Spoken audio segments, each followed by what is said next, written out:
Let's see. Big KB.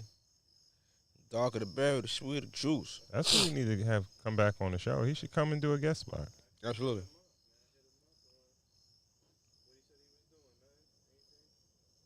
Okay, yeah, we on.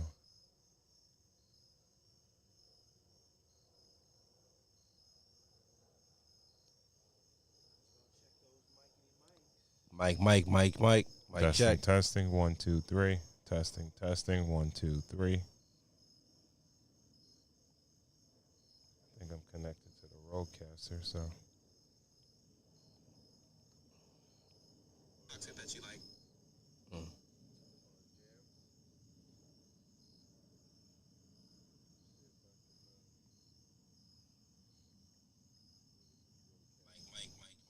Mic check. Okay, yeah, we good. All right. All right.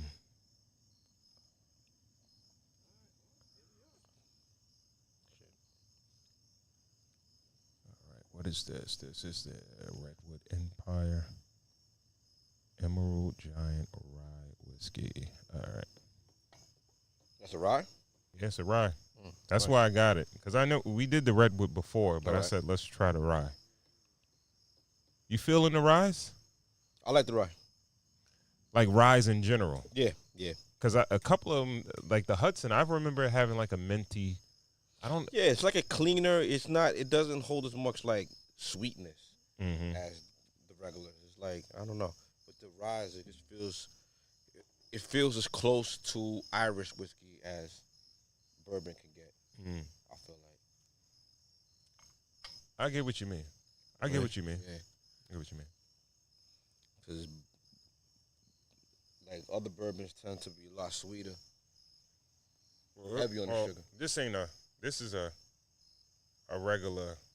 It's a regular whiskey. Okay. Regular whiskey, yeah. Oh. Mistake.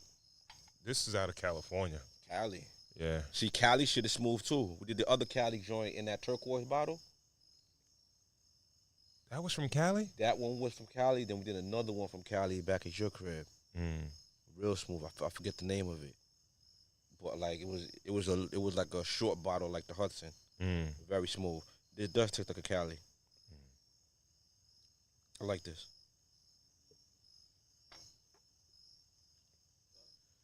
All right. It's cooked.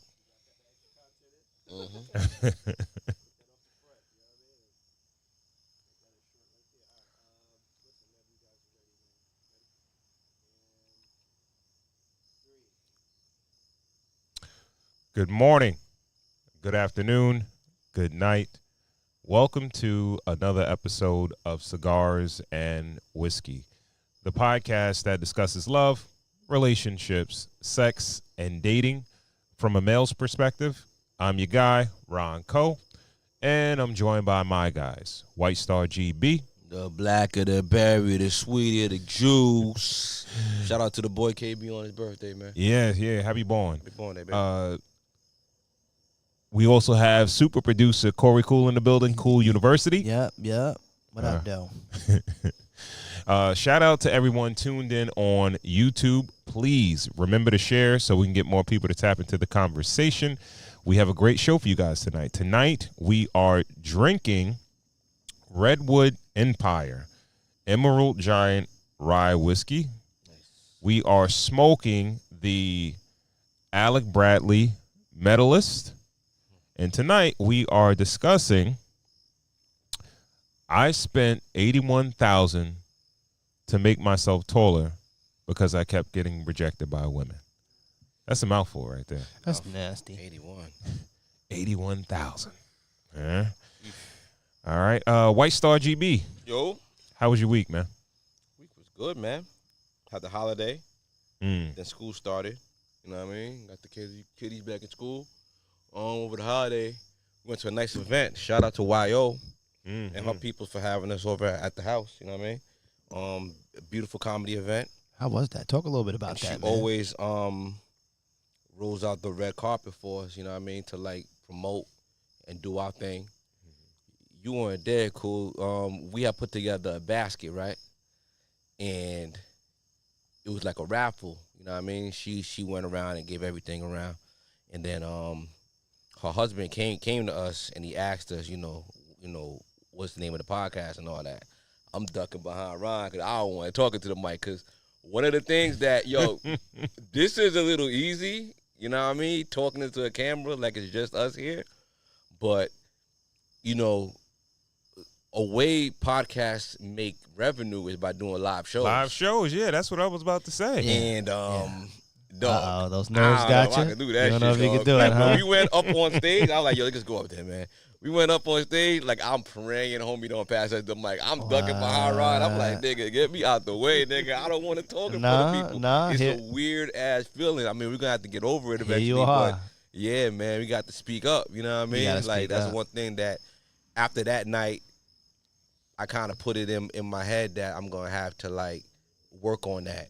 Because that's gonna be the next step, even for, like, promotion. You know what I mean? Like, I could talk to anybody. Like, right. Nigga, we could get Jay-Z here on the couch, nigga. We could talk. Right. But if there's 50 people here, 60 people, like, at her crib, it was like $1.60 maybe? Like $1.50? I think, yeah, she had $1 and some change. Yeah, it was nice. It was a nice crowd. Yeah. Nigga, I was shook. Cool, you did a couple of live shows, like, right? Like you host. I've hosted. So do you picture people in their underwear? What do you do? Performed on stages. That part. I've spoken to classes every day. That part. So you get your reps up. You think doing it often helps? Doing it often helps. You doing any exercises for like public speaking? No. Do I have any? Listen, there is. All right, the break the glass method is this. Look right over. Okay, let's say there's a person halfway through the venue, whatever venue you're at, halfway through the venue, and let's say they have a hat on. You focus on that person's hat. Gotcha. You look at nothing else, that person's hat. And it's literally going to look like you're looking directly into the crowd. Now, This is what you do. You see what I said there? That's the jewel. Now, you find a person on your right, you find a hat there. Okay. Person to your left, find a hat there. And you move from spot to spot to spot to spot. And it'll look like you're engaging with the whole crowd. That's the jewel. I'm glad I asked you, man. Thank you. That's how I've done it. Yeah, when I did SOB, I did that. I had to do that initially because my nerves were bad. Right. How many people in that crowd? Not that it's a crowd, it's the venue.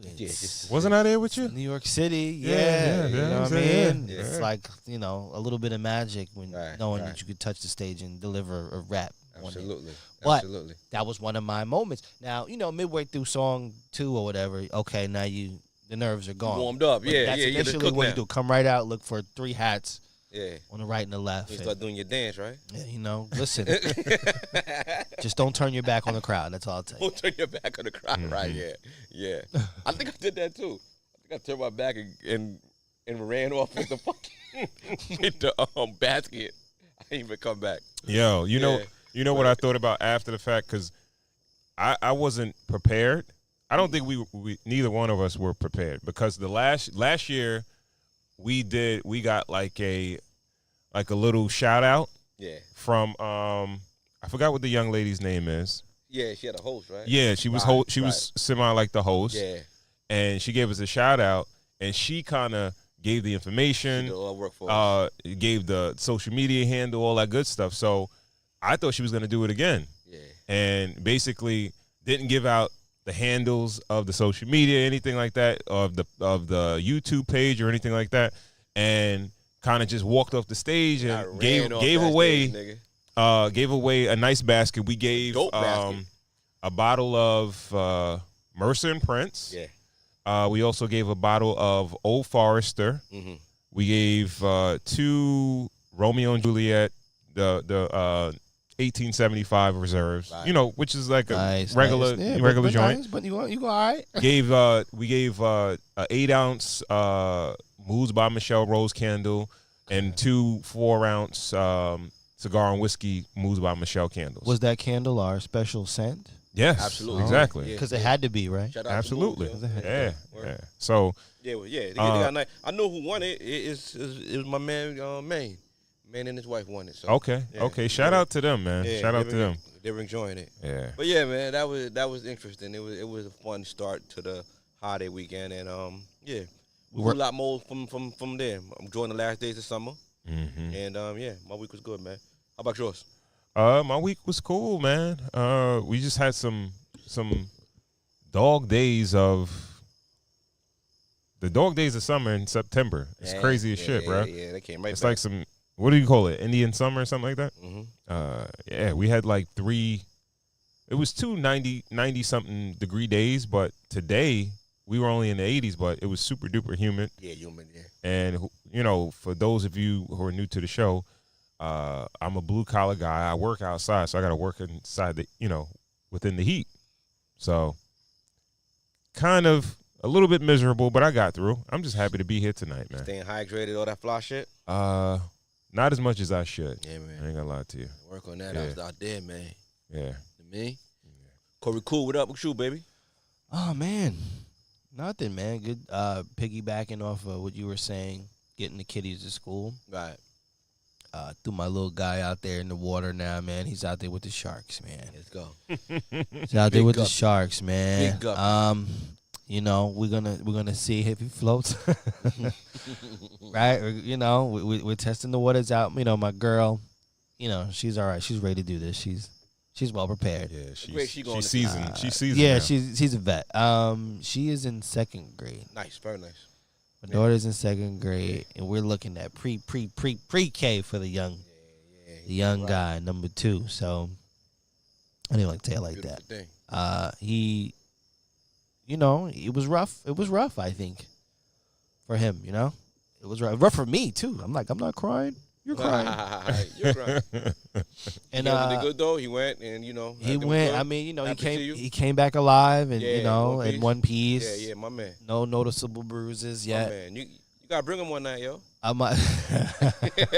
I will. You'll see me running around the back of the set. Right, you know what I mean, chasing it. Get a little swing step back and forth. Also, real quick, I'm putting this out there in the air right now. We are using the AMP app.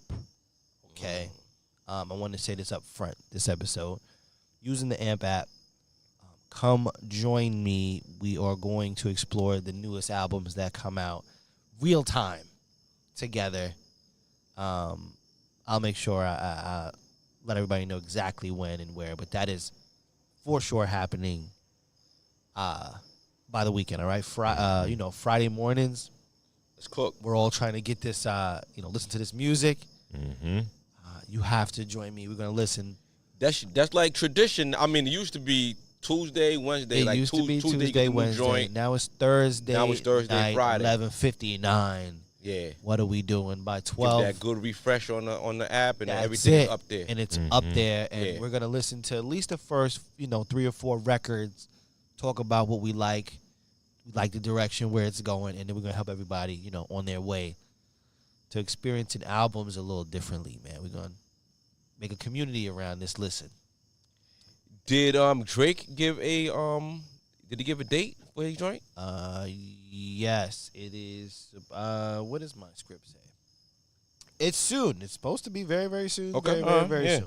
Yeah. So be there, man. It's gonna be a movie. So yeah, we're gonna definitely explore the biggest albums, man. And that's it. I'm just happy to be here with you guys, man. Press and record, man. That's what's up. That's what's up. All right. Again, shout out to everyone tuned in on YouTube. Please remember to share so we can get more people to tap into the conversation. If you don't follow us, if you're not subscribed to our YouTube channel, please do that. Cigars, the Ensign Whiskey Podcast. Cigars, the Ensign Whiskey Podcast. Like, share, subscribe, hit the bell for notifications. Also, like this video. All right. So we got the tonight we got the Redwood Empire Emerald Green Rye Whiskey. For you guys out there that have been watching the show, we've been kind of on our rye whiskey for the last few shows. Somewhat, I guess you can say consistent. We have a couple of other joints in between, but mostly ryes. This one, I'm getting a little bit of the notes of like a piney, like a minty type of vibe on this one. Mm-hmm. On the color here, it says the color is burnt orange. On the nose, it's saying natural rye aroma, followed by a mix of brown sugar and cinnamon with a faint hint of pepper. Okay. I mean, on a palate, unparalleled spice complexity with smooth rye notes, a hint of honey, orange peel, peppery, with the lingering cinnamon finish. Okay. Not really saying much about the mint, but I'm getting a little mint on that. I'm getting it's real clean. Yeah. The age of it is it's a blend of 3 to 5 year old barrels. California joint. Yep. And yeah, on the website they kind of push it to make cocktails out of it too.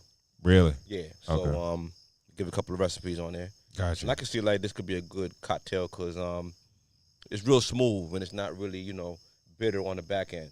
So you can mix something up for your lady and put that together. Yeah, you can enjoy it. And it's cool, neat, or with a cube too. Exactly. You know what I mean? So yeah, we rocking.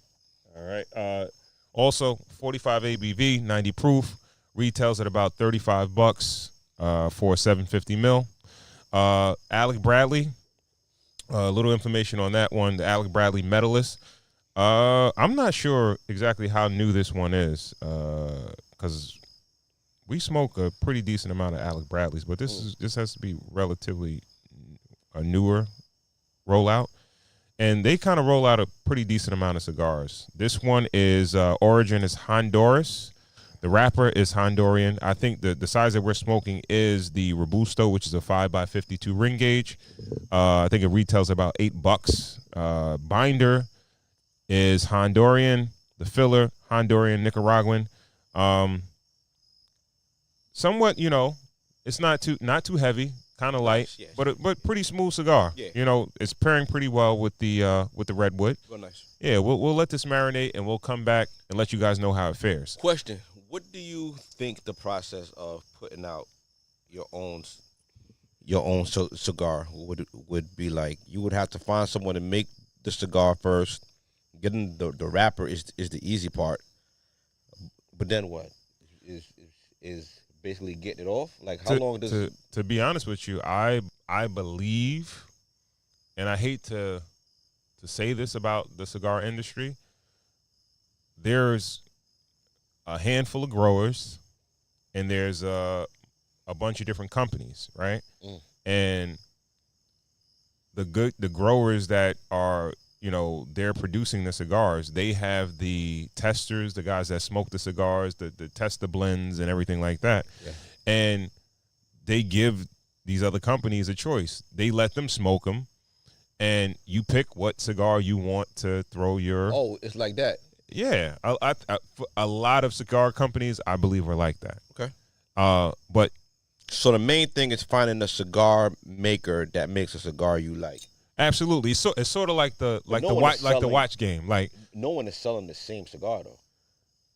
You probably be surprised, right? Because when I say it's like the watch game, in a sense where it's like, all right, people will, let's say they when they want to buy a high end watch or a luxury watch, they buy Rolex not just for the name, for the movement. Yeah. Rolex makes their movements in house versus a lot of other watch companies, they might buy the insides of their watch, the movement from their watch from another watch company. They put it in the case, they put their name on it, and they sell it. You understand what I'm saying? Almost like the jewelry game. If you want to get a custom piece made, some people make their pieces in-house, but some people will take all the specs, take everything, send it out to somebody, come back. So it's really about eliminating the middleman. Exactly. If you can. But also, if you do it in-house and you're let's say in the cigar game, you're the grower, you have your own line of cigars, right? But your shit is probably going to be more higher end because you're getting it directly from the source. You're getting it from got you. You know what I mean? And it's fresher. Yeah. What's the shelf life on like a box of cigars? Like if you know what I mean? Well, it's if we that's did like all a determined. rollout, if we did like a cigars and whiskey label, we got what, like 30 boxes. How long can we hold on to those for? It's all based on us, on how we store. Okay. Because a lot of guys age cigars for a long period of time. because But you it's know, stored right. yeah, they store it right, and humidor, everything is correct, right? And even like with spirits, cigars also, aged cigars, you know, they might fetch a little bit more. Tobacco that is aged longer, it's gonna get a higher. You think that higher we price could point. probably rent a space from like a humidor, like a place that has it? Possibly, Right. but you can do you could do your own shit. Yeah, you know what I mean? yeah. A small space or Yeah. whatever. We're working on this live on there. Yeah. I But love that. I I love this. Love it. But in the meantime, Love right? If you are a cigar company, a spirit company, and you want to be showcased on the show, by all means, hit us up. Podcast at cigarswhiskey.com. Again, podcast at cigarswhiskey.com. If you have a whiskey, a cigar company, please, by all means, hit us up. We'll have you on the show. We would love to smoke your cigar. We would love to drink your whiskey. All right? And we can give you some promotion. Huh? Sounds like a pause. All right. So let's just jump right back into the show. Let's jump into the show. What we want to start with, man? I wish I was a little bit taller. Okay. All right. If I So had a girl who looked good, I would call her. I think that's well, as far as this particular clip,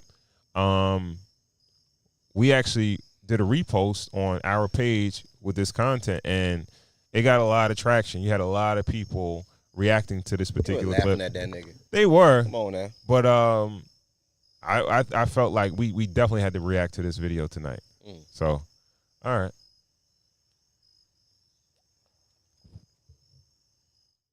People all over the world are enamored by a Riverdale man. He just returned from Turkey, where he had surgery to grow from 5'5" to 6 feet tall. Wow. Fox 5's Alex Whitler joins us now live from his Riverdale gym, where he's working on his flexibility and his strength. Alex? Yeah, good evening to both of you. Some people view their height as either a blessing or a curse. Well, Denzel Sigger says he always knew he was a little bit smaller, but he found himself saying those 2 words Skilo made a music hit. I wish. He wished he was a little bit taller, but not to be a baller. I don't do sports. Not even to make all the pretty women holler, but he needed someone to make magic, like pulling a rabbit out of a hat. All to go from about this height to that. But no, seriously, in these heels, I'm about 5'5", and that's how tall Denzel Sigger was about 6 months ago. Now he stands at 6 feet. I wanted to become the best version of myself, mentally, physically, and spiritually. And for me, that included height.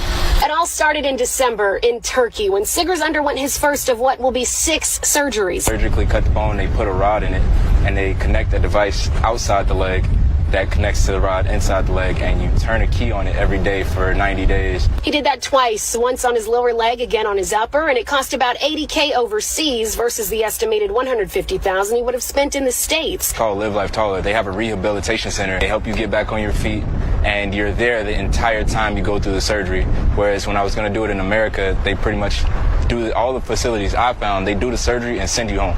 Originally from Chicago, he's in the Atlanta area to visit his daughter and heal with his mom by his side. Sigger spends much of his time gaining muscle back in the gym. And this is another 4 sets of 20. A lot of people approach me in the gym just to tell me like they're proud of me. They don't know what's going on. They just say, hey man, I'm proud of you. Like keep going, don't stop pushing. Little do they know I did it to myself. But he's faced plenty of criticism. I think some people say love what God gave you. I think God blessed us with the ability to change things that we're not so happy about. He says he's always had the personality. Now he has the height to match.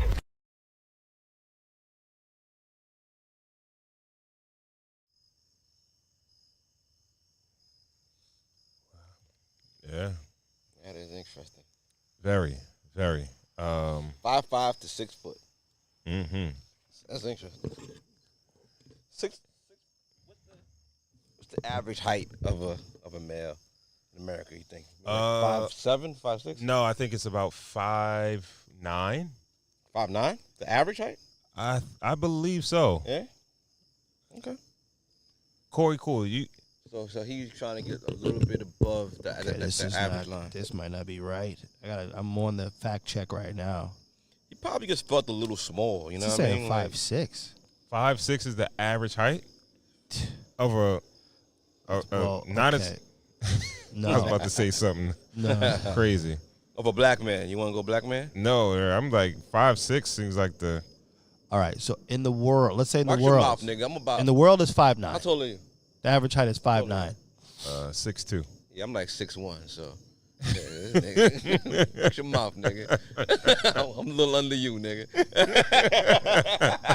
5'9", 5'9", 5'9". 5'9"? 5'9", right? Yeah, Yes. all right, yeah. 5'9" is the average height.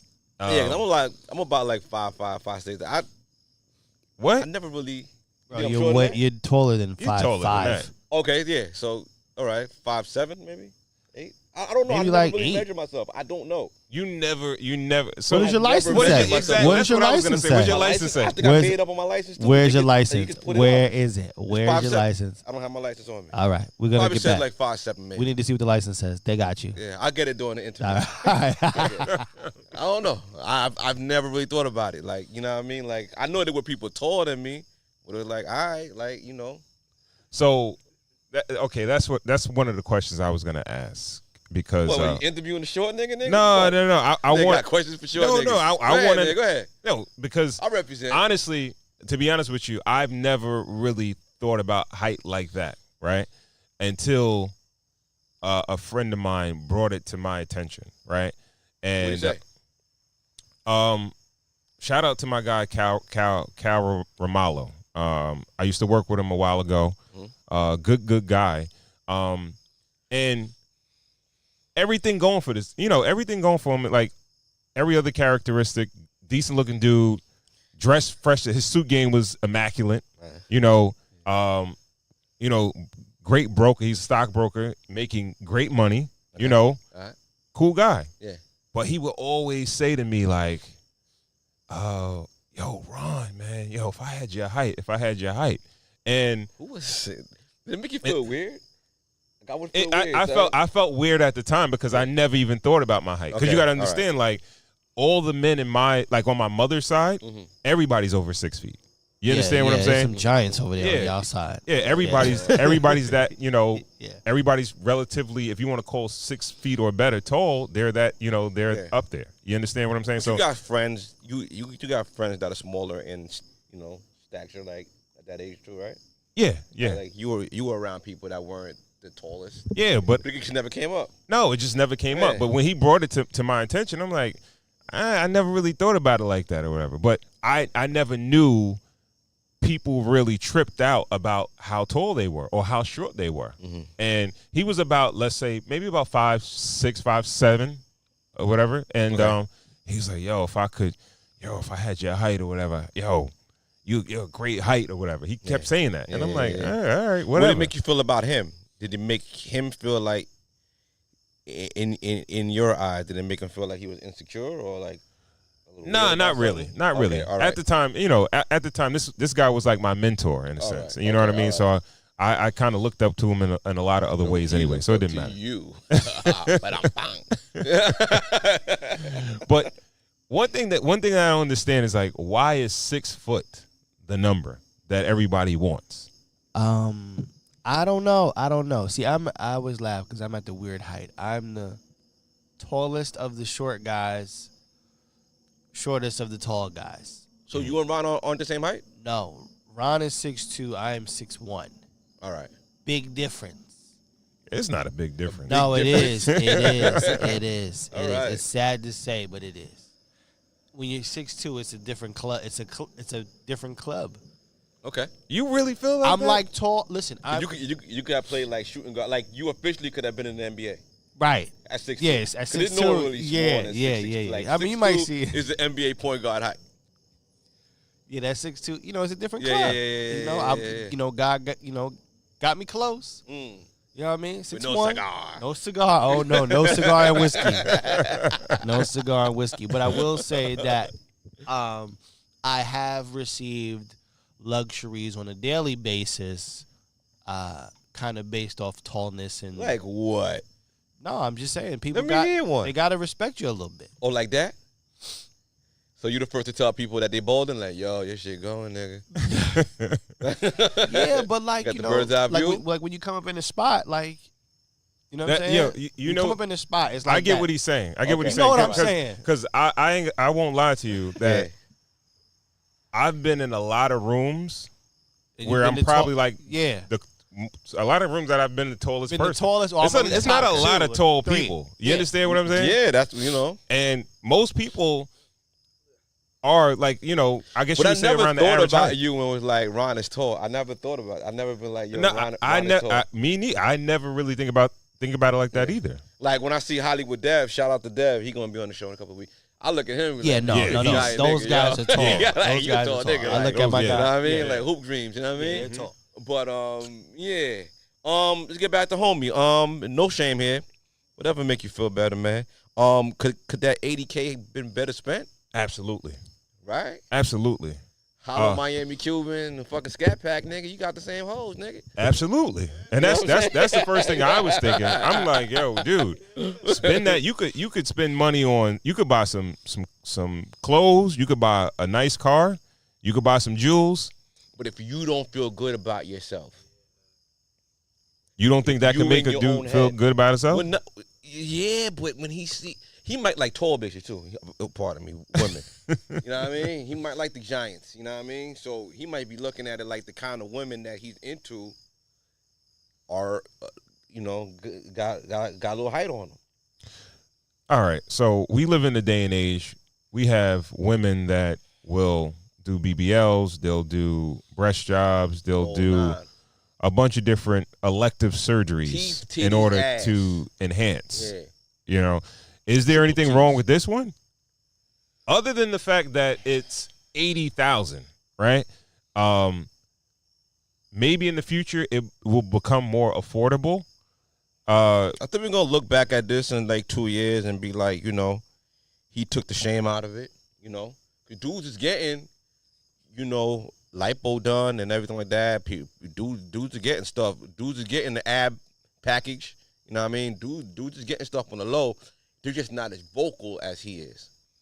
So it's kind of like he's going for the clout with it. He's taking the shame out of it. Going to Turkey to do it too is a little touchy. You know what I mean? Because I got my teeth done, and it was like I could have saved maybe $10,000 going overseas and do it. Mm-hmm. But it's something about doing it in the United States that make you feel a little better. You know what I mean? And I paid out of pocket. You know what I mean? So the cash is the cash. You could have stretched it out a little longer, but I got it the bottom row too for what I spent. You know what I'm saying? Yeah. But I felt better about doing it in the United States, and for him to go to Turkey to do it, I think the United States he said it cost $140. Yeah. I listened to like a longer thing. He said it cost $140. Same process, but the outpatient care isn't as good. Another thing, shout out to Turkey. Because Turkey is revolutionizing men's plastic surgery because they're on the forefront of the hairline shit, right? Yeah. Didn't Floyd go over there and get his beard? I didn't know that. I know, like Tory Lanez, Cats is going over there, right? Safari. Yeah. A lot of celebrities have gone over there to get their hair done. You know what I mean? Yeah. So shout out to him. Like salute to him, man. Did you ever think that height could get you more women? No, because I watched an extended version of that video, and he said that the level of women that he's getting now is on another level. And he said bull shiz night. Well, you don't believe? On its surface, it doesn't sound right, but think about it on the back end. Bro. Men approach women. Bro. So it'll get him more by just him feeling the confidence. He is on the news. That part. First of all, he can barely walk right now. Well, he walk like a tall nigga. No, all tall niggas. He's walking with a. You act like he's 7 feet. He's 6 feet, yeah, bro. That nigga walk like a 7 foot nigga. Like, He's right. He's 6 feet, but walk like a. Didn't he have some assistants walking? He wasn't walking straight up. He had a walker. But I think that goes away. So bro, he's in the news clip with the walker. Mm-hmm. So do you really think that him walking around with a walker at however young he is getting him more women at this point. Well, he says he's going to the gym. He's getting sympathy. You know what I mean? So he's getting sympathy. Yeah. Vibes. He probably telling the hoes he got hit by a car or something. Like, nah, young nigga, tore my legs up. But y'all, I'll be back in a couple. Well, all right. Oh man. I think we might have moved a little bit too fast, but let me just, for the people that are out there, this guy actually had a limb lengthening surgery, right? Which means that they actually went in, they broke his, I think his his shin bone. Yeah. And that femur's a motherfucker. Yeah, they break the bone and they insert another bone in order to extend the limbs, right? And I guess after a certain amount of time, they screw it, it fuses together, and now they can add, you know. They had a little screw on the outside of it that he said that they could like twist it and make it a little taller. Because he had 2 surgeries. Yeah. He had one from 5'5" to about 5'8", and then he had the other one from 5'8" to 6'. God. Well, they he say said he was thinking about doing one more, but he said he fell back. I don't know because from what I read, the most you can get out of it is about 7 inches. Pause. Yeah. Yeah. Well, he got a good 5. He got 2 more to go. Yeah. Well, he got 7. No, he went from 5 to 6. No, that's 12. Oh, you're right. You're right. So I think he's at his limit at this point. Yeah. You know what I mean? Yeah, you're right. So I don't know, man. I can't really speak to how this dude feels. All right, listen. Let's say it depends. We gotta see where this goes. Let's say you're young and you go from, like, for instance, one of us. If you can go from 6'2" to 6'5", it'd be a whole different club that you'd be in once you get. You know what I mean? If you're not hooping, what it matter? What does it matter? Right? Yeah, if you're not hooping, like, honestly, I thought height was for hoops. You know what I mean? I looked at always tall niggas like, yo, I pass them the ball. Them niggas, yo, get down the fucking paint, big nigga. You know what I mean? Well, and then, cause and people carry height different. There's tall cats that could carry that height well. Then there's a lot of gumpy tall niggas too. You know what I mean? I think once you reach a certain height, though, but yeah. I think when you're in the 6'5" range, you could look athletic and not look goofy, but you towering, kind of towering. Yeah, you know what I mean? At 6'5", normally you're like a big person all around. You know what I mean? Not just tall and wiry. Like him, he's stretching his legs out, so his body's not. Right. I don't know. Listen, I wish him. How tall is Wong? He's 6'7". That's the big nigga. That nigga's in the building. Pause. When that nigga's right, you like, all right, nigga. Right, when he walks in, like for instance, I'm a large man. I'm tall until like he comes in the building. Right. I'm like a little guy like everybody else. But I because like your arms are a little short. You know what I mean? Like let's talk about proportions. Yeah, proportions. Proportions. Yeah. Now you look like a T-Rex out there, nigga. You just might. You got 5'5" arms and you still you got nigga. You got 5'5" arms. You like, nigga, you should be able to reach that, nigga. You mad tall. Nigga grab his shit with his feet now. You know what I'm saying? Like, it's a lot of shit that's going on. And then let's move it forward too. With surgeries happening, we see a lot of box surgeries. What does a box surgery look for that? One limb is shorter than the other? It's possible. They say, limp, you know what I mean? Like, you walking around doing the Humpty dance. You know what I mean? they say a lot of the side effects is like it might not even take. You might not even get the height or get any height off of the surgery. It's a possibility. They broke your shit, man. Give me something, nigga. Well, I'm saying, I think it has a pretty high success rate, but not necessarily. The results are going to be guaranteed. Right. Like you're going to definitely get this. Human body's different. Everything is different. Exactly. And I think a lot of dudes have they have pain, like aches and pains, like bone in their bones and shit like that. Right. I think those are one of the side effects. All type of crazy shit. Yeah. You know what I mean, you in a wheelchair and now it don't even matter how tall you are, nigga. You dig? I think a big portion of this conversation is about self-esteem. Yeah, because it's a much bigger question there. Because he spoke about self-esteem. Let's say confidence. Well, self-esteem is like, it feels like we're being judgmental. Confidence is more of a positive. What do you feel about what he said as far as like, I feel if you have the ability to change the things that you don't like, you should do it. To be the best version of yourself. I'm on it. I feel like that. You know what I mean? We do it with work.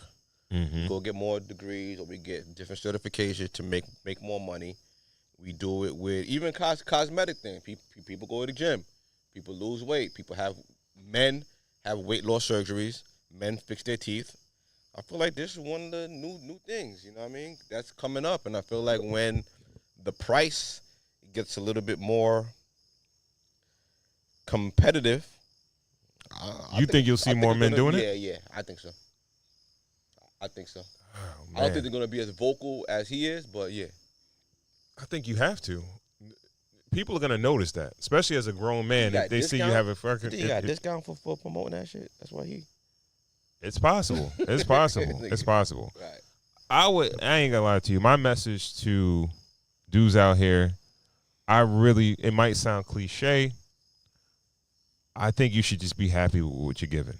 You know what I mean? Now, don't improve? No, in some instances where there's no ability to really change, like let's say you do get your teeth done, right?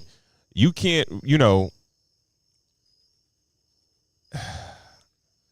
well, I guess you can't really change your height either, right? Same way you can't change your teeth. Can't change your joints. Yeah, you would have to do something. Jibs is your jibs. I just feel like it's just too invasive, man. Like the surgery is It is. Oh, it's a bit much, man. To do all that, and I really don't believe that women are that caught up on height. Well, I think height is a somewhat of like a secondary or a second or third thought. Listen, that comes to women. If it's one box that you check that you didn't before, I feel like if it'll get you closer to the finish line to what you want, you know what I mean? You know what? I gotta bring it back because we did have Little Man Jay on the show. Shout out to Little Man Jay. Shout out to Jay. And he actually did say that there were women that said that they wouldn't date him because they would rather date a taller man. They felt more secure with a taller man. And I can't really understand what dude is going through. I've never been. Well, I've been 5'5". I'm so tall. Like the 6th grade, right? Yeah, a long time ago. But yeah, I honestly I feel like maybe 5'5" might be somewhat of a. I'm not gonna say like a that height of like dwarfism or whatever. But yeah, I don't think it's that bad, bro. I don't think it's that bad, bro. I would tell dudes, man, instead of focusing on your weaknesses or shit that you can't change, focus on other aspects that you can of your life that you can change, right? If you're short but you're not in shape, go to the gym, right? There's other ways you can work on your looks. You know what I mean? Grooming yourself, clothes, the aesthetics, a new hairstyle. I don't know. You understand what I mean? How much do you think looks matter when courting a woman? Like you kind of got her. All right. No, that's not the right question. On a scale, like, all right, for men, looks are like up there. Like looks are what gets women in the door, right? Mm-hmm. So as opposed to men, how much do you think looks matter with women? Is it as important? Like I think it's very important. All right. I think it's very important. It gets everybody in the door initially. Yes, I think looks get everybody in the door initially. All right. Now, on the back end, how much does it matter? I think it always matters because the better looking you are, the more prone your significant other is to stay. Like they may, it may lengthen the time they'll stay if you're good looking. Yeah. But it's not gonna keep that person forever. It's not sustainable, right? Right. But looks are very, very important. So then explain like sugar daddies. Like I think you're dealing with a different type of woman. Like now we're talking about the general population of women, right? Right. Not women that are fully transactional. Exactly. Gotcha. Right. So you might have I think there is a group of women that are straight transactional, where it's like, yo, you don't got shrimp. if you don't got no paper, I can't deal with you. But even with those I don't know women, if you see on the blogs, there was like this dude they call Baby Alien. He's like a little bigger than the midget, but he's like funny looking. He actually broke his virginity with like a porn star or whatever. You know what I mean? So it's like anybody get laid, from the smallest guy to the biggest guy, but does it really matter that much? I think it matters how you feel and how you perceive yourself more than how you look. Honestly, that's just in my case. You know what I mean? No. You know what I mean? If you carry yourself with a certain air and you carry your head high and you know what you about and you know you about that business and you not extra range. You know what I mean? Like Tory and Megan, like make that make sense. We just seen the new Megan Thee Stallion video. She's towering over Cardi B. I think Tory short. Tory was what, like 5'3"? Yeah, he's pretty short. You know what I mean? Mm-hmm. So homie was climbing that, but he yapped it. His swag, everything, his stature, his I guess his presence, his charisma, and his paper. No. I agree with you in that aspect of, if you're confident, you can land women if you're confident, right? Yeah. But will it be easier if you're good looking and confident? Absolutely. Those dudes that are confident, they believe in themselves so much that once they get that first block, they're gonna keep going. They're gonna find a way to dip around and they're gonna be persistent because they feel like they are the shit. Yeah. You know what I mean? Yeah. But if you're good looking, you don't get as much resistance initially. Gotcha. You might get the benefit of the doubt, and it's up to you to fuck it up at that point.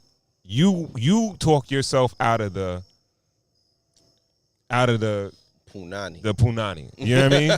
Whereas like the dude that's confident that might not be good looking, he got to talk himself into the punani, right? That's the difference. That's the difference. So shot his way in. But I can't. I don't know. I don't know if I could really get with the whole 6 feet will get you a whole nother class of women. I'm not sure if I believe that. Hoes, man. He might like the WNBA joints, man. He up there. Yeah, fellas. I think that's it. I just feel like this particular situation is extreme. Yeah, it is a little bit. To go that far. It is. And to actually spend that much money. Yeah. That's a lot of bread. It's a lot of bread. It looks like it's very, very painful. A little painful. I'm sure it's painful. The way he walking around. Yeah. I never broke nothing in my life. I couldn't imagine. Knock on wood, bro. Yeah. Me either. I did. It hurts. What you break? I broke an arm. I broke a finger. Crash test dummy. You out here breaking anything. Broke an arm, broke a finger. That's all I've broken. Okay, all right. Okay. Arm and a finger. And hurts. Hurts. Yeah. When you break it, you know it's broken? Yeah. You know it's broken. Oh, yeah. That's the crazy feeling. Yeah. Because my brother broke his leg twice. It's traumatic. And both times, he knew. It's a little tragic a little bit. Yeah, it's like shit. Yeah, this is broke. Yeah, because my brother broke his femur. So he broke the big boy. You know what I mean? Wow. And that shit put him on the mend for months. Out. He was up in traction and all that. Out. So it's like, doing that to yourself is like, hoes better be worth it, boy. You got the pressure on you now. You in Planet Fitness working out, nigga. You better go get a yeah, boy. You better upgrade that membership, nigga. I seen that Planet Fitness in the background, nigga. You better relax. You better go get that Lifetime or that. You know what I mean? Gonna spend a little money on that fucking. Yeah, nigga gonna spend $80K on that shit. You in Planet Fitness, nigga, on that purple shit. Come on, boy. Came this far. Yeah, nigga. Yeah, we were trying not to roast your ass up, but nigga, come on now. Talking about nigga doing whole interviews, goofy ass outside that shit, nigga. Oh come on man, now, big boy. What are you telling? What are you telling this guy, other young guys that have some of their insecurities. We all got insecurities, Fix but it. Work on it, dog. Make yourself feel better, man. You live once. Word. Fix it, dog. Do your thing, man. You don't like something, and you fix pay it. for it out your pocket, Fix go it, for nigga. it. Go for it. Cause like, come on. We said get a scat pack in the Cuban. Yeah. But that's, it's guns and butter. You know what I mean? That nigga bought some guns. Let's go, nigga. He gonna have them legs forever, nigga. let's hope so. Yeah, right. Nigga start playing basketball and fucking No, that nigga. Oh, no, don't play. They're Nah, not that's hooping for them sure. shit, nigga. That's Do for not sure. hooping them shit. Them is just for sure. Nah, them shits just for sure, boy. Like, nigga, you think I'm going around eating corn in these shits? No, these shits for sure, nigga. Relax, all right. nigga. That's the thing. Cosmetic surgery is for sure. Mhm. Yeah, nigga. That ain't the real thing. So What where else we you got, going my next? boy? Let's go Family Guys. Have some fun.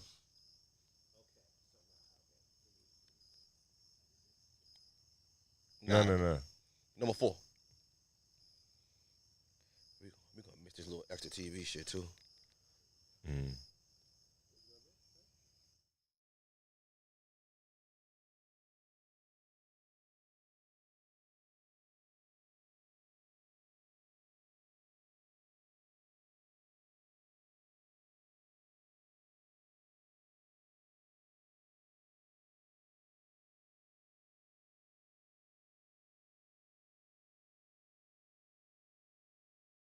Goodbye, Dad. Goodbye, friends. Goodbye, friends. Your first thoughts, White Star GB. It was meant in jest, but there's a lot of truth in what he's saying. Goodbye to all that shit. Like, you're not the person that you walked in there being. You know what I mean? You're somebody else's. Somebody else is your number one priority now, and that takes from yourself. And that's the trade-off a lot of men struggle with in the early months and years of marriage. You have to be selfless. You have to put your wife above everybody, your mom and your dad. And I feel like that's the hardest thing. There's a sense of loyalty that you feel to them, but your wife takes precedent to that. Cool, you could attest to that. You put that poll up on your site. I mean, on your IG. Who gets the plate first or something like that? Yeah, that was It was closer than what I thought, but I voted for wifey. It was closer than what I thought. I got some. I think it was like 40 random 42, DMs. 50, I love 58. people. Yo, let me tell you. First of all, I love my folks because I'll put a poll up for us and they'll just DM me. Skip the whole poll. Don't answer. Just right. Just text me their opinion. Yeah. No, I think such We and get such. that a lot too, though. I'm like, yo, just Like, yo, respond on the page, dog. press Get the that button. little engagement. Press nigga. the button. Yeah. I will say this though. A lot of people went for the wife, that the wife should eat first. It makes you feel guilty to say it, though. Yeah, I do. I have to, I had to publicly disagree because I feel like if it's me and my wife's pop sitting next to each other, I think the man should get the plate. It's okay. I'm fine. It's different hierarchy. You know what I mean? I think- think Pop should be able to get the plate and chill. We talking, we living. He's an elder. Yeah, I don't have to. Yeah, I don't have to have that. Mm-hmm. I'm gonna get a plate. You know what I mean? Nigga, I go to my daughter's house. I might eat after the dog, nigga. Well, Well, Well. shout out to my baby, yo. well. I'm just saying. Yeah, the poll ended up being the people thought Close split. You're right. Mhm. Close split. leading But towards wifey the wife. won. Yeah. Right. Mm. And I feel like that's the way it's going to go most of the time. That's the way it should go. And you aren't going to have the time because you have to spend that time. You have to, you have to, cater is the wrong word, but you have to be there for your significant other. You know what I mean? What's your thoughts?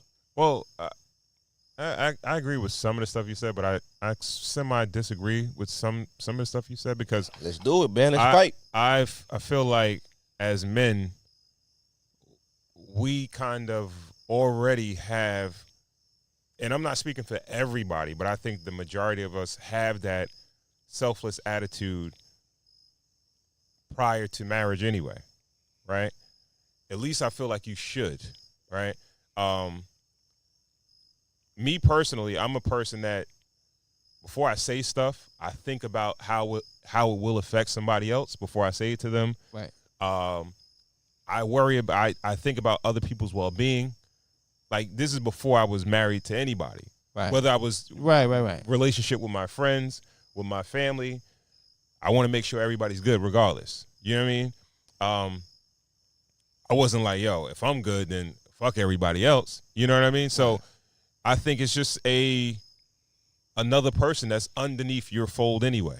You know what I mean? And the same way you are as a man that you've always been, how you've grown to be a man, it's the same type of covering that you're giving to your wife at this point. You know what I mean? The same way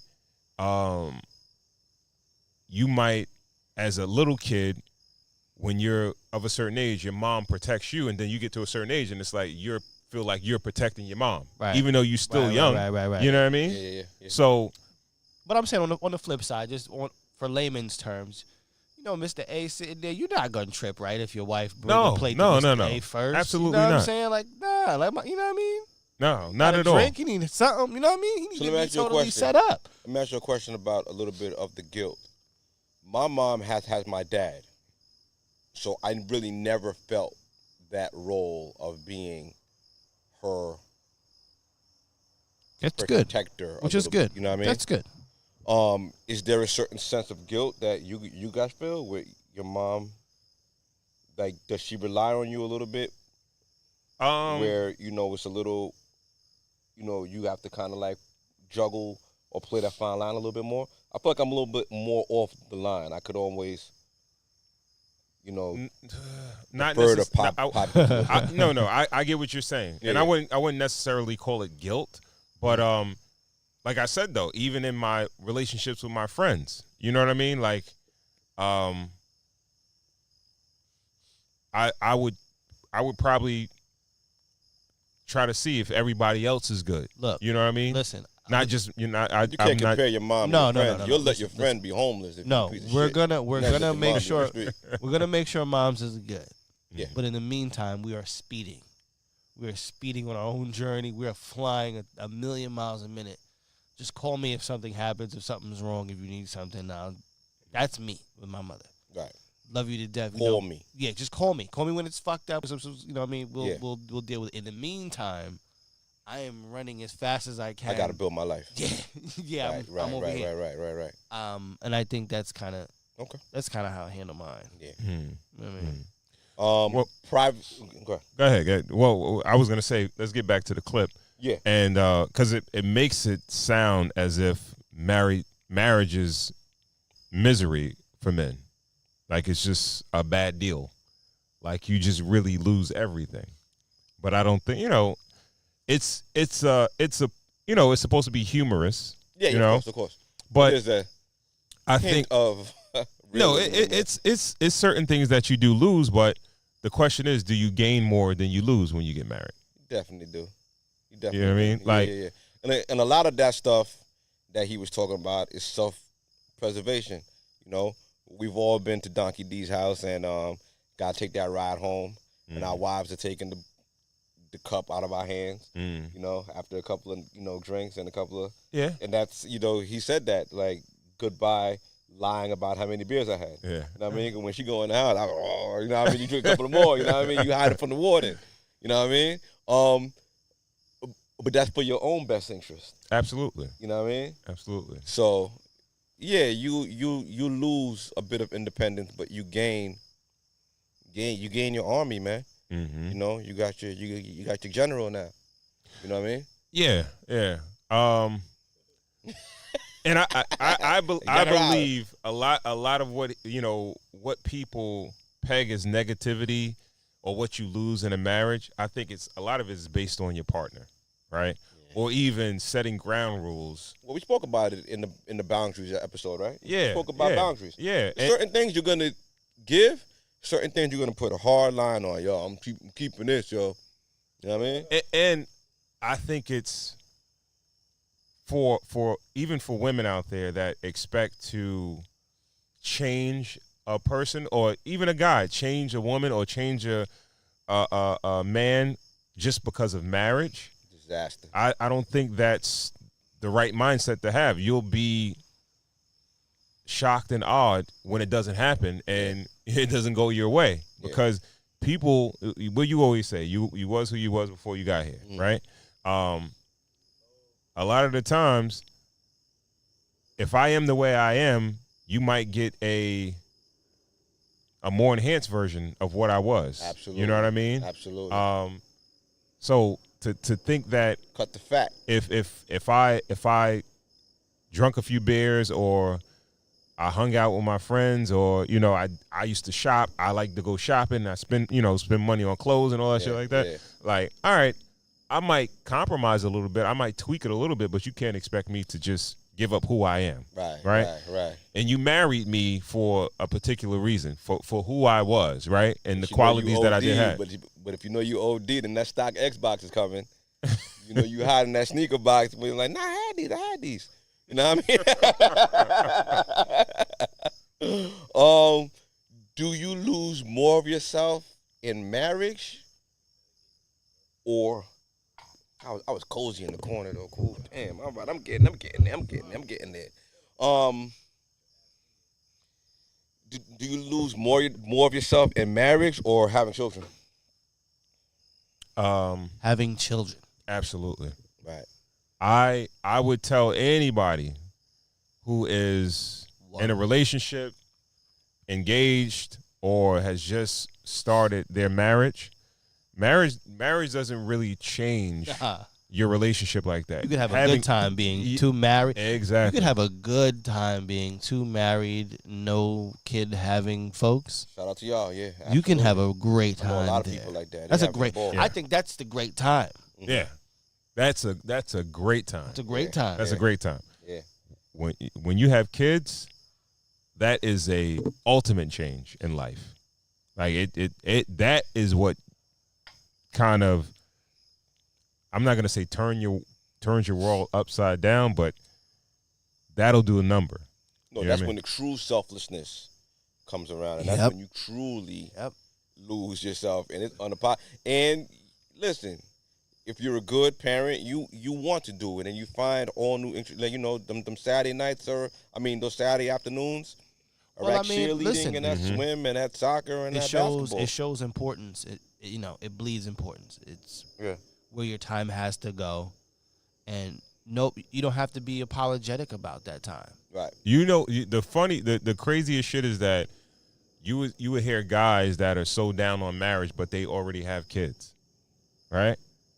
And like, yo, that's what's gonna, it might be somebody that might be in a co-parenting situation or a situation where they provide financially but they don't live with their kid. I was about to say that, yeah. That's the only, like marriage, I don't think it really, like if you're married to the right person, I think marriage does enhance your relationship. But when you have kids, it's supposed to. It's supposed to. Right? If you're married to the right person, right? When you have children, I think that's when a lot of that happens. When you do lose privacy, yeah. Right? Yeah. Oh yeah. You can't be out drinking because if it's just me and you, we might get bent and we might drive all the way home. Like we lit, we lit up. You know what I mean? Clyde, driving home, but once we got them babies in the back, it's something different. Tim Duncan, right? Yeah, counting them drinks. Yo, you sure you good? Yeah, drink of water. Exactly. You know what I mean? It could just be us. Sunday morning. Yeah. You gotta do odds and evens. Who gotta go lock that door? You know what I mean? Yeah, man. Yeah. Kids can't run up on you. Ron, what do you say to the single man that clip scares the shit out of them, and they're using that as an excuse not to commit? Again, it's not the marriage. It's not the marriage. Marriage will put like a a pretty red bow on your relationship, right? You'll feel like the Leroy glow on your relationship when you get married. Let's go. Now, all those that laundry list of things that dude said he's losing for marriage. Mom, dad. He said some kind of TV. He said sex. He said privacy. A couple other things. That's what I remember. I would say 80% of that is based on children, having children, right? And that's more or less that. And but children, they provide something totally different to your life, right? They give your life meaning, right? So a lot of the times in relationships, we will mentally we be like, yo, our relationship is like this, that, and the third or whatever because of us too. But a lot of times when we not having sex, it's because, yo, the kids is up. They running around. They awake. They this, they that. They want to sleep in your bed. Going like that. Oh, no. You know what I mean? You can't do shit. You know what I mean? Yeah.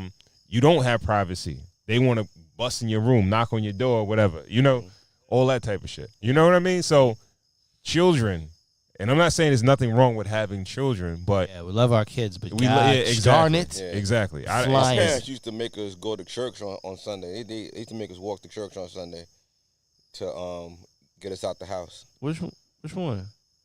Were you out here? Out here? Yeah. Our Lady of Lords. Mm-hmm. Used to make us take that hike every Sunday. That's a hike. I never understood why. But now I'm older. Mad churches between you and that. You out the house. You had to pass on a Sunday morning for a couple of hours. Shit, you passed 2 churches to even get over there. You know, we gotta do the Catholic church now, baby. Come on, man. Right. You passed right there. You got one right there around the corner. Now I get it. You know what I mean? Yeah. What I would say to the single man is, eventually you're gonna have to live for something bigger than yourself. Absolutely. You know. Absolutely. And that's really all I got on that. You know, you gotta live for something bigger than yourself. It ain't gonna be about you all the time, yo. Yeah. You know, sometimes, eventually you're gonna have to go out there and start your own colony. Yeah. And if you're using those particular reasons for not getting married, they're not reasons. They're just excuses. Yeah. You don't really want to get married, or the person that you're with, you don't want to marry. That part. So, all right. Where we go? Let's start with that cheating shit. No. Let's go to. Did we load up Brickgate? Brick. No, we didn't load up Brickgate. You just want to talk about it? Yeah, sure. The big story this week was the woman. Did they ever say where that was? That was definitely in the United States, right? I think it was in Texas. It was either Houston or Dallas. I think it was Houston, all right. Texas. That shit did look like a third world country for a little while. But she was in the club. She went out and she went outside. Her story goes, a man approached her. She refused his advances, and he busted in the head with a brick.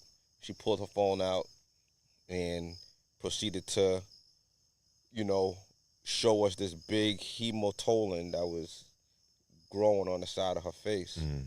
And it looked crazy, and we sympathized with her at first, and then we started doing the math on things. And we kind of started thinking that, everything, her story really isn't adding up. And then there was a eyewitness that came out and saying that she was being very combative with the man that hit her. We're not condoning violence on anybody, men, women, children. I don't think there's anything that she could have done to warrant a brick to her face, because she could have, died. But she scolded the men that were in the area, and that's where the story is. She scolded the men in the area for not protecting her. It's a lot of women out there. Well, yeah. It started with her, and then the social media swell came around, and it said that, black women aren't protected by the black man, and these men let her get assaulted and didn't do anything to retaliate. Let him leave and go ahead. What were your thoughts on it, Ron? first things first, of course, like I don't condone any man putting his hands on a woman, right?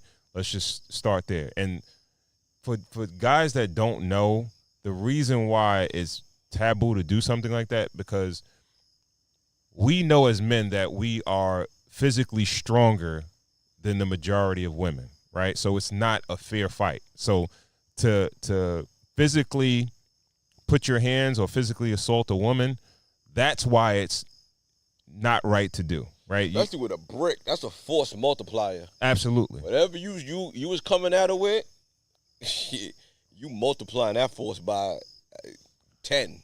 Yeah. With the brick, dog. You know Absolutely. what I mean? Yeah, crazy. Absolutely. So that's first things first, right?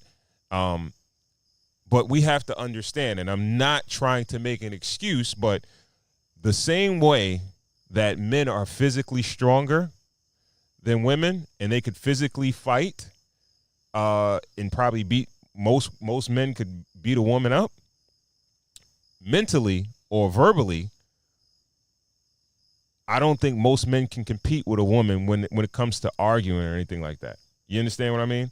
And no, I don't, but go ahead. Verbally, a verbal attack can be a little rough too sometimes, especially when, as a man, when you have to, men that know what the rules are, not to put their hands on a woman, where you just have to take it, right?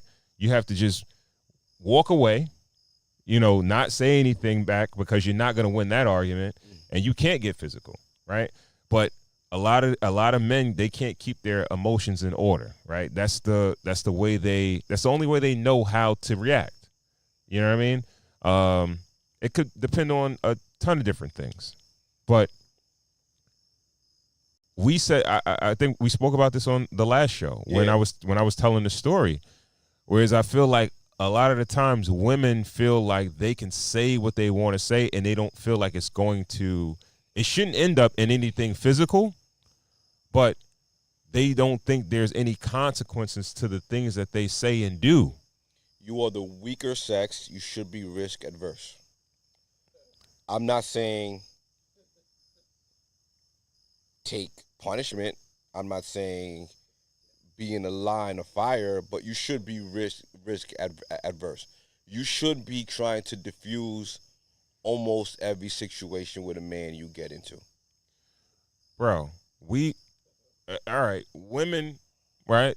They're supposed to be so much smarter than we are, right? And that's emotionally intelligent, even just regular intelligence, right? Yeah. All right. I'm just speaking generally. You know what I mean? You should try to de-escalate situations, especially if it comes to a man. And women are ultimate at finessing situations, right? So why be combative, right? And I'm not blaming the chick, We're right? not doing that. Because there's a ton of women that they could see it. They could see a dude come at them a certain way, and they could see the type of guy that is, right? And dude be like, he trying to holler, and she's trying to curve him, right? Nah, baby, I'm taking. Exactly. I got a man who, you know what? A way to gracefully let anybody. You know what? I can't. I got a man, right? I got a man. I got a situation. I can't take your number. Give me your number. Yeah. She know I'm not gonna see this dude a day in my life ever again. If there was a loose pit bull on the street, you be like, down boy. You back that nigga off, like, yo, down boy. You know what I mean? You talk to him nice, like just, you got a couple of drinks in them. You diffuse the situation. I believe we live in a day and age though where it's like it's cool to publicly embarrass people. Like, it's not enough to just like, let somebody down easy. Like, you want to embarrass them. And everybody doesn't take that well. Everybody's doesn't have the same mindset of like, yeah, you know what? All right, cool. Walk away. Especially after all y'all was in the club drinking all night. You know what I mean? You know what I mean? And again, I'm just speaking to this to not this particular situation, but situations that actually happen, right? And I don't want to blame anybody because men, just to go back to men, we have to conduct ourselves as stand-up men, right? We speak about stoicism, and not being overly emotional, right? And we have to realize that some of these dudes that we consider aggressive and gangster and all that stuff like that, a lot of the times, that energy is not masculine energy. No, it's not. You know what I mean? Yeah. A lot of the times that's female energy. Yeah. Somebody reacting with their emotions, right? Anger is an emotion. You understand what I'm saying? Yeah. Like, all right, logically, all right, she don't want to speak to me. Cool. There's other chicks. Hey, you didn't win this one. We live to fight another day. We go see somebody else. You know what I mean? Yeah. But a lot of these, it's kind of like a double-edged sword, because a lot of times these are the type of men that women will go for in that environment, those guys that are overly aggressive. Mm. You know what I mean? Mm-hmm. And sometimes that's attractive to them, but then sometimes it can go the other way. Right. Yeah. Yeah. Is it our responsibility to protect women that we're not? Is it our responsibility to protect women that we don't have any influence over? Okay. We have a platform, right? We're here tonight. We're talking, right? So to the women that are watching this, right, we can guide you with preventative protection, right? So that's all we try to do. I would give you this advice. If you're going to a certain environment, don't go there by yourself. She seemed like she didn't have no homegirls, no nothing, right? Yeah, go if you're not with a male friend or something like that, go with a group of women. You know what I mean? If let's say your brother, your father or something says like, yo, you know what? That area is a little bit rough. I don't think you should go there, right? That's preventative protection. That's protection listen. Right there. Maybe listen. Yeah, you know what I mean? Maybe listen. Take the guidance of that man. If you want protection from men, you got to take that. You can't be independent in certain situations and do what you want to do. But then if I said to you, you shouldn't go down there, this, that, and the third could happen. This is the type of shit that happened over there, and you still want to go, you can't really cry about protection. Because I think that's where we have that, like a little bit of a dichotomy where it's like, yo, you want the protection, but you won't listen to men in certain instances, right? You want a dude to come up and save you and fight for you, right? But a lot of the times what women don't realize is that men go through certain situations where we fucking put out fires where we don't have to fight guys, where we don't get to that level. Every man for themselves, yeah. Right?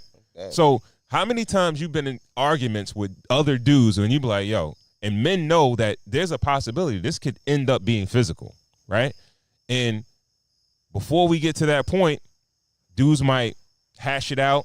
They might agree to disagree. They might walk away like it's not worth it. Or 95% of the times where things like that diffuse, somebody falls back and lives to fight another day. People that grew up out here, we're out in Long Island, New York, who grew up in our era in the 90s, they remember Jam Rock on teen night. It was the place to be, lit inside. Everything was beautiful, you know what I mean? Serving soda at the bar. Everything was crazy, you know what I mean? But outside was a war zone. Outside was Beirut. Like, it was people getting cut, slashed, whatever. Yeah. There was one payphone at the bottom of those steps. You call that cab from that payphone, or you call your ride from that payphone, and you wait in there until you see your ride, and then you get the fuck out of there. That's being risk adverse. You don't go out into the line of fire just because you think you can, or just because you think you got that right. You know what I mean? Well, we out here today, like, my face, I ain't got no cousin. Like, yo, listen, you stay out of trouble. You stay out the way, you know? But to the point of men protecting women that they're not, overseeing or in charge of, or don't have any ownership over, I'm sorry, ma, like, them days is over, yo. A hero is a sandwich in the deli, man. Like, ain't no damn heroes out here, yo. You know what I mean? Unless someone's getting super violated, you know, if unless it looks like you took all the steps to de-escalate this situation and you just getting violated, I gotta sit this one out, man. You know what I mean? Yo, my life is worth more than yours. I don't even know you. You dig? Like, I mean too much to too many people to be out there saving random people. Yeah. You know what I mean? Yeah. Speaking of that, let's just go to one clip so we can take it a little further. Let's go to scene 7, something toxic, so we can further the let's further the conversation a little bit.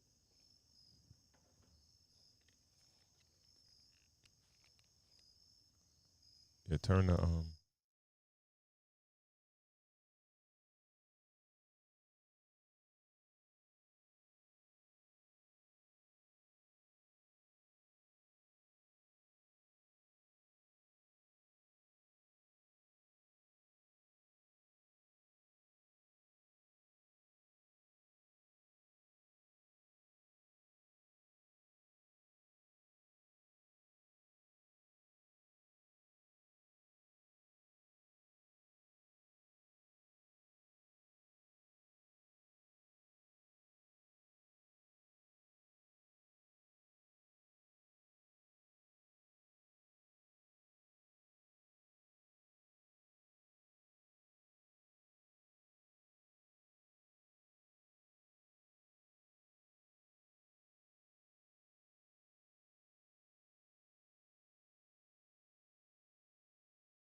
Oh, we at least gotta break up once a week, so I know you said love me. Hey, what's A lot of us know this, and we know like a lot of these domestic abuse, this domestic disputes, not domestic abuse. That shit gets foreplay for a lot of y'all freaky niggas out there. I'm staying the fuck out the way, man. Some people like tumultuous situations. Yeah, man. And I don't. I've realized that lately in my life. Like, Right. wow, Yeah. no, there's some people who are actually grown but enjoy, I don't know, pain and suffering. it's exciting for You know some what I mean? people. But I never thought pain and suffering could be exciting. But it is to some people. It's what they're used to.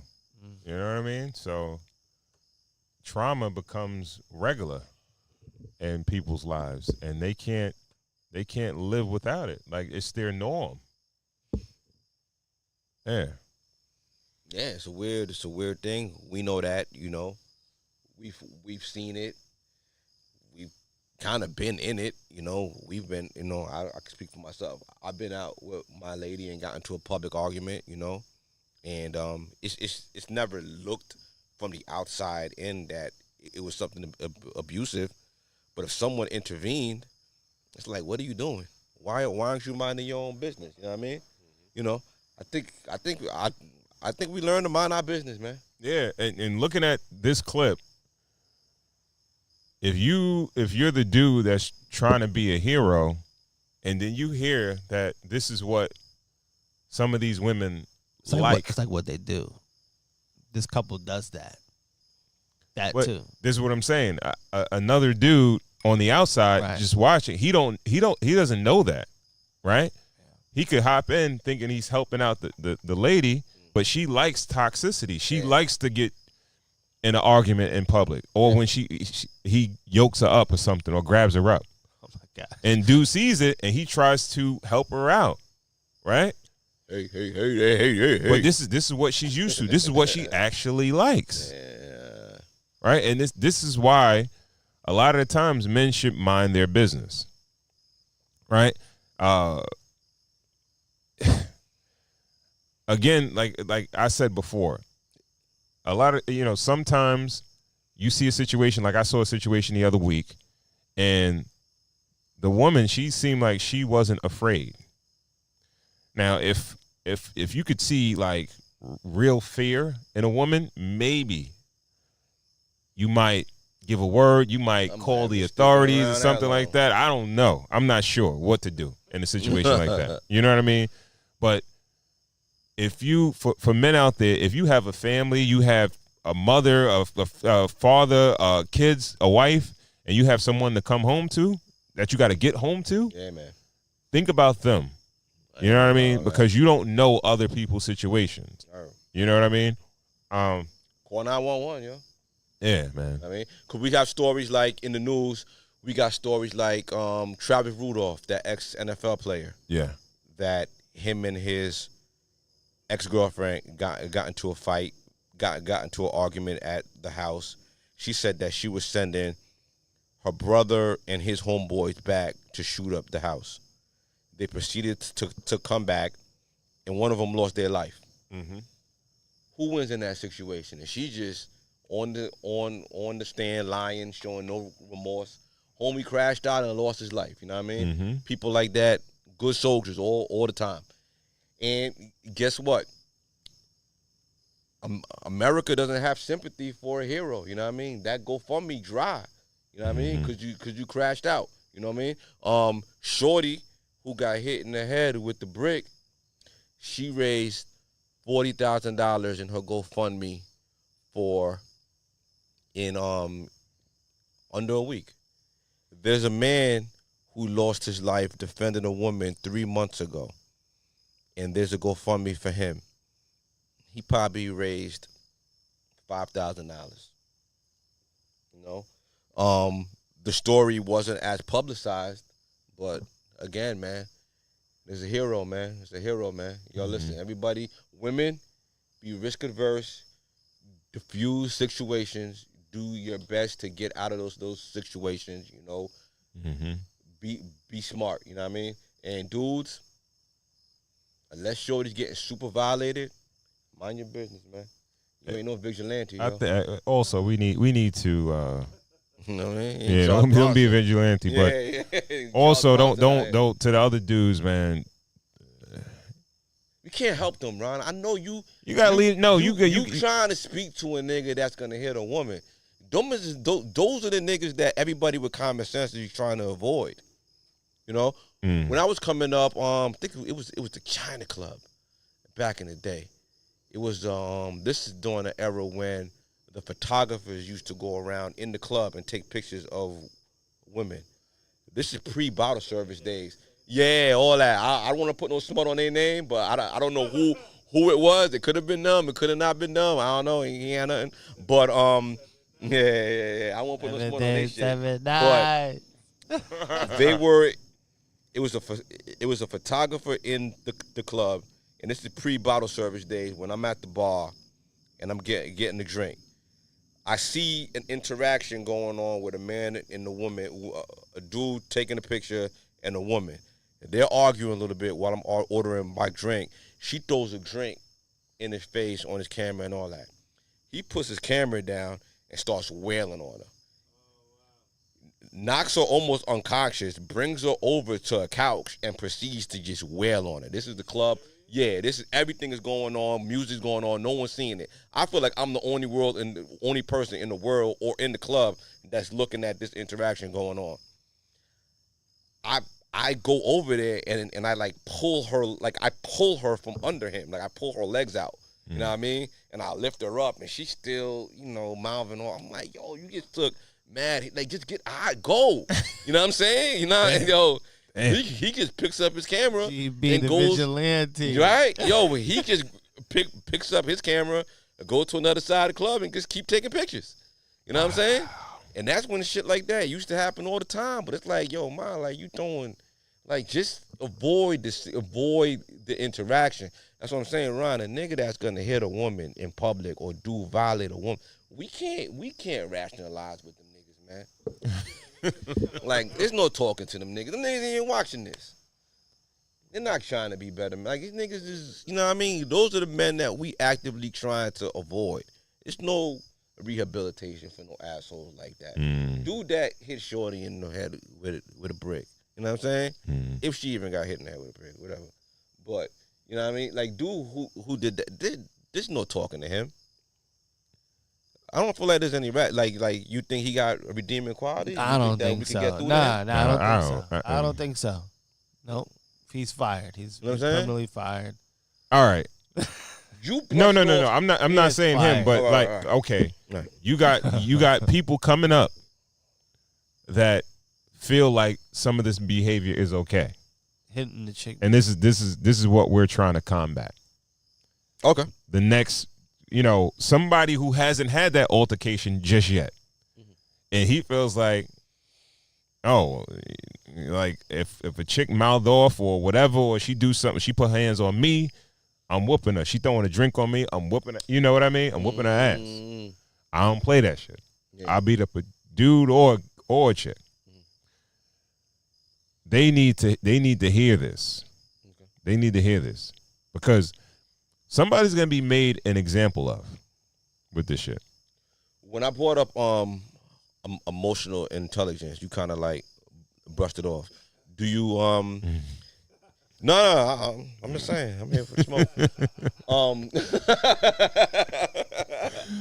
Is that something you believe in, or you think that's like pseudoscience? I think it's like pseudoscience, man. Like it's some new school terminology. We're here now. All right. Why? Because nobody was using the term up until like a few years ago, bro. Like People weren't using gigs. People weren't using a lot of things. Like a couple. All right. Let's just keep it on the psychology level. mm-hmm. There's a lot of terms that people weren't using a lot of years ago that applied today. With further evidence. What is? So you don't think emotional intelligence what is is a real it? thing? Give me a definition of what emotional intelligence is. Emotional intelligence is applying your intelligence to manage your emotions in certain situations. So either suppressing your emotions or knowing when to heighten your emotions. So let's just say someone's creeping around your yard. That's okay for your emotions to be heightened because you need your emotions at that point, right? But if it's something as small as someone looking at your lady in public. Or wait, you might not need your emotion at that time. You might want to have to get low. You know what I mean? You might have to control your emotions. Yeah. You might want to go on your ninja shit, right? You know what I'm saying? You might have to be like, hold on. Yeah. Let me just, I am sorry, I just had to say No, that. I feel you. On the flip that's side. when you need the rush of endorphins. But now, what were you saying, GB? Now you said with a girl, right? Your girl. Yeah. If you're out with your lady, right, and you see a nigga look at your shorty from the front, then you like, I know this nigga looking at her ass. Then you take 3 steps, and then you turn around, and he just got the laser on your shorty ass. You know what I mean? Emotional intelligence is what I'm gonna do now. Like why I gotta escalate this? You know what I mean? All you're speaking about is logic. All you're doing is like emotional logic. Stop trying to make logic. fucking Controlling your terms, bro. It's just being logical.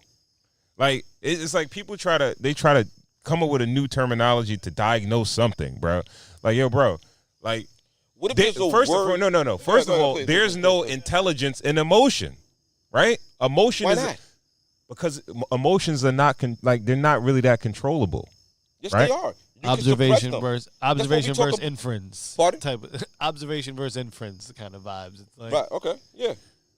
What do you hear like when somebody gets emotional?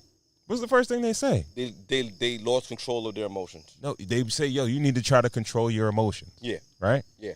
And people normally can't. Either when they start to control it, they're out of that emotion. They're done with it. Yeah. Right? Yeah. No, so they suppress it. You can still be mad all the way to the car, but you're just not gonna escalate something that you don't feel like needs to be escalated because just logic. For the sake that because you just feel because logic. way at a certain The time. logic drops in there now. Well, no, logic is part of the math. Yeah, it's part of the equation. Part of the math. It's part of the equation. Like yo, logic is No. This nigga is all right. This nigga. I can Okay. accept that. No. I This, can no. accept that. No. You're Okay. 6'2". No. That nigga might be my height, and niggas my height get busy. Come on, let's talk about it. When you look at both, it's one side logic, one side emotion, right? Yes. And it sways, right? It's like, are we on the emotional side? And then once we start to get out of there, we start to move to the logical side.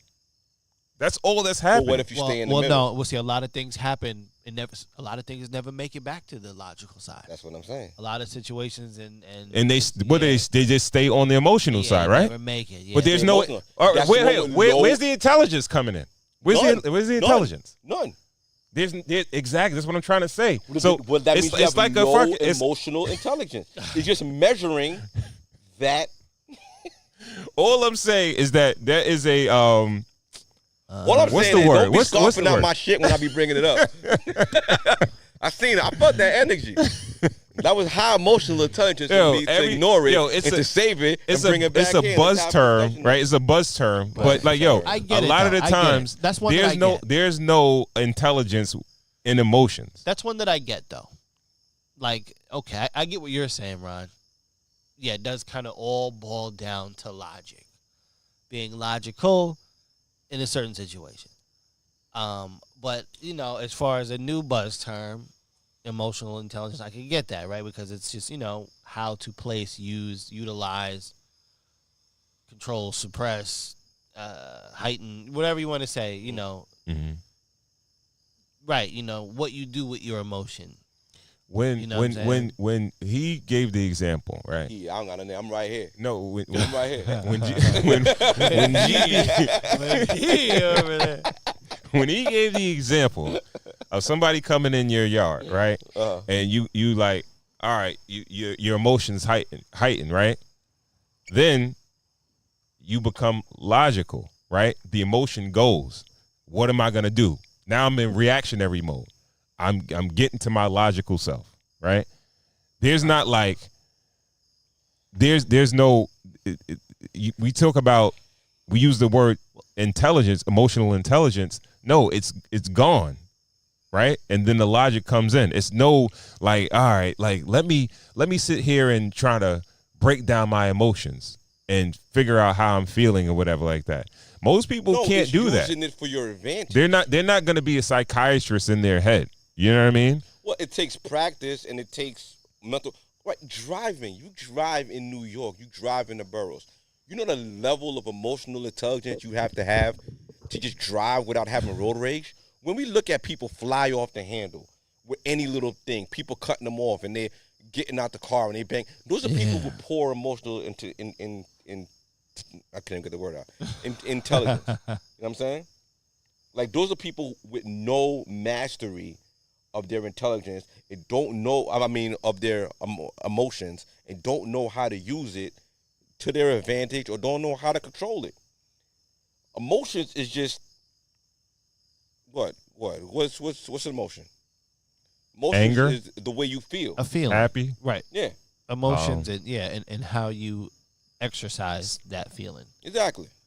Like, if you beat your kid in tic-tac-toe, you're a little happy that you beat that fucker. Right, but you're not gonna sit there and fucking do the Dougie on him. Like you're not gonna, you know what I mean? Your emotional intelligence be like, all right, this is a child. I'm supposed to win, but yeah, good. You're gonna hold it inside. That's the small part. It's logic. But it's not. Logic plays an equation of it, but I feel like emotional intelligence is the real thing. It sounds good, so he just wants to say it like 20 times. We gotta find out, what our viewers think. We've done enough shows. We've done enough shows. I'm gonna diagnose why you feel like you don't like it. You feel like it's a word used to attack men. No, not really, because I feel like a lot of dudes use it too, right? And it's like, yo, bro. But dudes use it to attack men. You think emotional intelligence? Okay. No, this is what I believe. Right. What I believe is this. I believe that the sex that's more emotional is women, right? Yeah. We talk about women being a little more masculine. They're starting to develop more qualities like men, right? You're not gonna call a woman who's normally is emotional. You're not gonna be like, oh, now she's acting more like a man now. She's being more logical. So you just got to come up with another terminology for it. That sounds better than saying she's a masculine man or she's a logical woman, right? Part of right. And I think that's where it came from, because women are being a little more stoic than women normally are. They usually are very emotional. Well, they're mastering their emotional intelligence too, and I feel like women. I feel like women who are with men, their men is softening their emotional intelligence. You know what I mean? We just sat here for the first half of this conversation telling women to diffuse situations, telling them to get out of situations. Those are highly emotional, intelligent people that could see something and know, like, yo, listen, I know I'm a person, he's a person, this person repulses me, but I'm going to let him down easy because I just want to get home tonight. You know what I mean? That takes high emotional intelligence. It takes logic too, but I feel like you put logic into the pot with that. You take a little bit of logic. Wait up. When you just described what you just described, right? Yeah. Where somebody literally will play out a scenario in their head and they will compute everything that's going on around them and say, yo, this dude is X, Y, and Z. Yeah. I got to let this dude off easy. That's not using logic? Logic is the X. You said X, Y, Z. Logic is the X. No, you just trying to throw some extra shit in there. It's just logic, bro. Like, yo, it's just logical. Like, yo, all right, bro. If somebody, if you know, if I know that this situation could go this way, that way, and this is normally what men will do a lot of the times, right? Yo, this could end up this way, it can end up that way. We weigh out the scenario, right? And we try to get the best results. A lot of the times, women don't care about the results because they are, I feel this way at this moment. Okay. And you know what? Nothing trumps that. My emotions at this is normally how women think, right? They have no control of their emotions. But now we have women that are a little more kind of tamed with their emotions, and they are thinking a lot more logical, right? And I hate to say it, some of them come off, you know, sort of masculine, but then you got some women that are very feminine, but they still are a little more logical. So why does masculinity have to equate to a poor emotional intelligence? Because that's the way you're looking at it. You're looking at it like, no, I'm not. See, you're subscribing to the whole emotional. I'm not subscribing to the whole emotional intelligence. You keep using the word, but I'm not using it. You keep using it and saying, I'm saying it's poor. No, I'm not even using that terminology. You're using that shit. Okay. So I'm just saying the word. We're both using it, but I'm just saying the word. You don't want to say the word. We could agree to disagree. That Anybody and for you to agree to disagree takes high emotional intelligence of you, and I'm proud of you. All right, thank you. All right.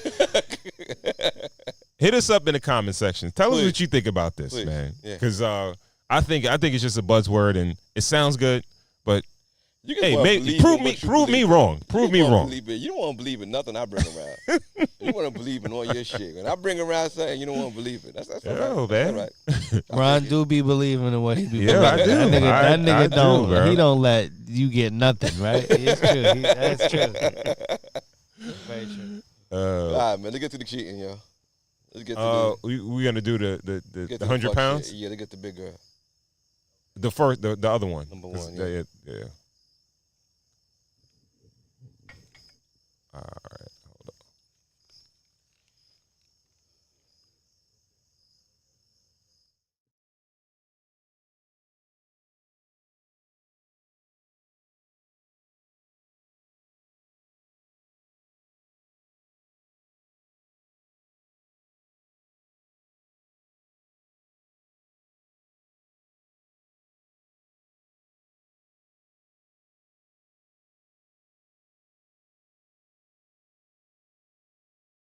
Life, ever.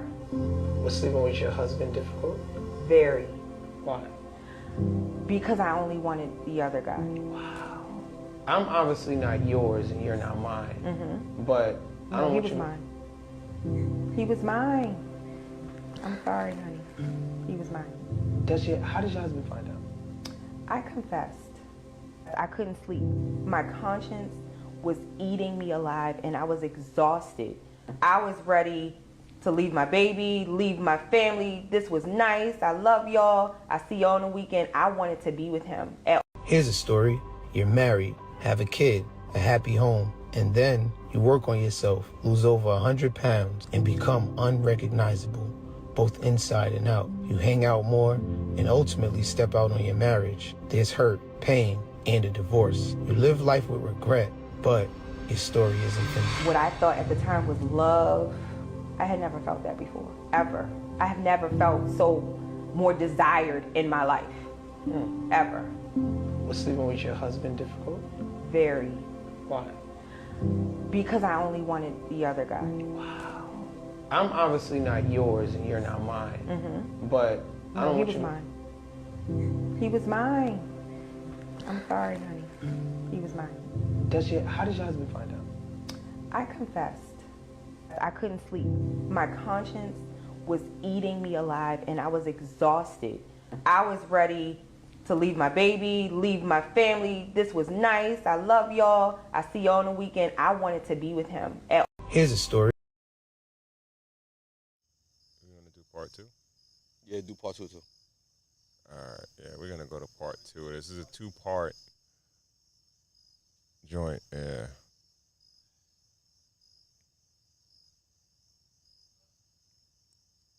You might have to refresh it before you start it.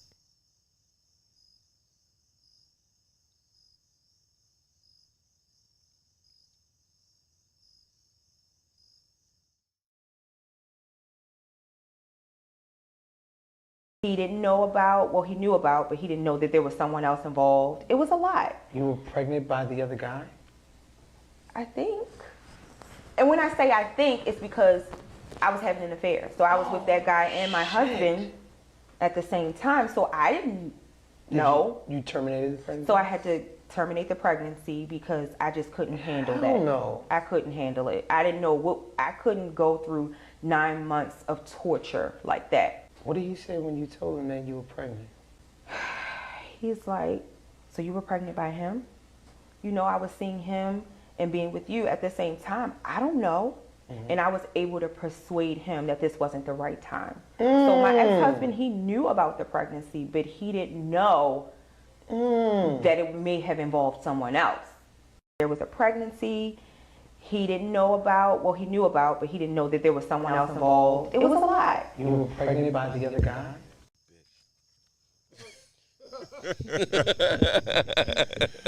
Oh, shit, give me your first thoughts, man.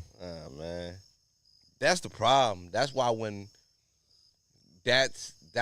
women cheat, it's over, fellas. When women cheat, it's over. She's crashing it. She's crashing it out. The whole relationship is up for grabs. Her womb really is polluted. Her mind is polluted. Everything is gone, man. Shit's trash, man. I don't know, man. You know. You really? Really? Yeah, 100%. Yeah, man. There's no coming back for a female. There's no coming back from a female cheating, yo. You know what I mean? She's taking everything you built and throwing that shit in the trash or possibly giving it to the next man. You know what I'm saying? Like, yo, come on, man. Nah. Shit is horrible, man. Like, we're talking about, I watched this whole interview. Give a little context about the story. Shout out to Chris Styles, Trapping Anonymous. Big fan of that podcast. He does good work. She was married with a child. She was heavy, you know. She had a lap band surgery and lost 100 pounds. Started feeling better about herself. Went out a couple of times with her friends. Cause that's what men do, you know. Men are happy. Men who love their wives want them to feel good about themselves. He married you at whatever weight you was at. Let's just say 300. You know what I mean? He loved you at 300 enough to marry you and have a baby with you. He loved you for you, invested in you, everything, built his whole life into you. You know, you felt confident enough after messing with him to have that surgery, you know. After that surgery, started going out a little bit more, which he's gonna be happy with. You know what I mean? Because you're out of your slump. Like you start feeling good about yourself. Everybody's feeling good. You know what I mean? Everybody wants who they love to feel good about themselves. She started cheating with a dude at the job, you know? And the problem is when women cheat, they cheat with their heart, you know? She started digging dude, you know? And after a while, she started really thinking like her and dude was going to be together. Meanwhile, dude is smashing 5 other chicks at the job and is married. You know what I'm saying? So she proceeds to get pregnant by this other man, talking about she can't sleep with it, it's eating her alive. Nah, it ain't eating you. You eating the fucking Haagen-Dazs and the damn Twinkies and shit. Fucking fat ass. Can't even fucking... Nah, but you know, pardon me, man. I don't fucking know you, but you know what I mean? But it's just nasty. Like you the reason why a lot of men are scared to commit to women. Even the fattest bitch should get a little confident and fucking leave a nigga after he fucking put all his shit into a bitch. And that shit is crazy. I think you a little bit short-sighted. All right, can I devil's advocate this for a second? Please. Here's the curveball. Please. Okay, well, okay.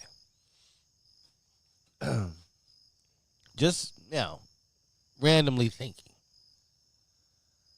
If you know the ladies that you have, right? If you, as a man, you put in all that you could, treated her the best way that you possibly could, do you think that maybe his conduct could have led her to maybe feeling extra good about herself in that situation, right? Like, let's just say whose conduct? The dude at the job? Like, no, maybe the husband. Because, we don't really know how he is as a husband. We just know. Like, what do you mean? Like his conduct could have? I don't know. Like maybe he could have had some discrepancies on his record to where. Well, she ain't really mentioned that. No, of course she's not. Well, only thing I'm assuming is that only nigga that'll marry a bitch that fat is a nigga who's fat too. So she probably got a little skinny, started feeling herself and wasn't feeling. Let me give it the other side of the coin of that. Okay, a guy who might be a bigger himself. Yeah. Or a skinny guy who then treats the girl kind of bad because he knows she is right. Her self-esteem is low. A lot of guys like she ain't putting no smut on him. I'm just saying she didn't, and she didn't have a chance to throw smut on him. She ain't put no smut on him. It could be brainwashing. But listen, she ain't put no smut on. She ain't put not one bit of smut on my man. When women get caught out there, they'll throw out an excuse, not to be accountable for what happened. He ain't show me enough attention, all that. She was completely transparent. But we're in devil's advocate land, though. Okay, that's where I started. So you're bringing logic into devil's advocate land. I'm just saying that should be the title of this shit, logic. No, it should be fucking emotional intelligence. Let's just say he hasn't been an ideal mate. All right, do you still look at her like Dirty B and all that other, stuff? Because I kind of feel like she said. If you are, she said that he built her up from being heavy to her actually having the confidence to have the surgery, and even post surgery, he wanted to further her confidence by letting her go out and start living. She said she started partying a couple of nights a week while he home with the baby. Then she started messing with dude at the job. They meeting up at hotels and all that while she said that she's partying. Homie thrashing her, you know what I mean? Skeeting her raw, you know what I mean? And now she bringing around situations. You know what I think? What I think happened is that she got with this dude at a certain level in her life. A little out of he was a little out of her league. No. Maybe she felt like at 100 pounds heavier, this is what she can get, right? Okay. Like, all right, okay. Right. This is what I can go to the lot and I could buy this. I can get this right now. He was in a new league. I want a brand new car. Major world. But I gotta get. I want to go fresh off the lot, brand new. But I gotta get a pre-owned. I can't. My credit not right. My money not right. So now it's like, oh, my money up, or my weight is down, so my stock is up. Right. So now she went from a fat fuck to like fuckable. Like she was fuckable in some of the other pictures, but she was a fat fuck before.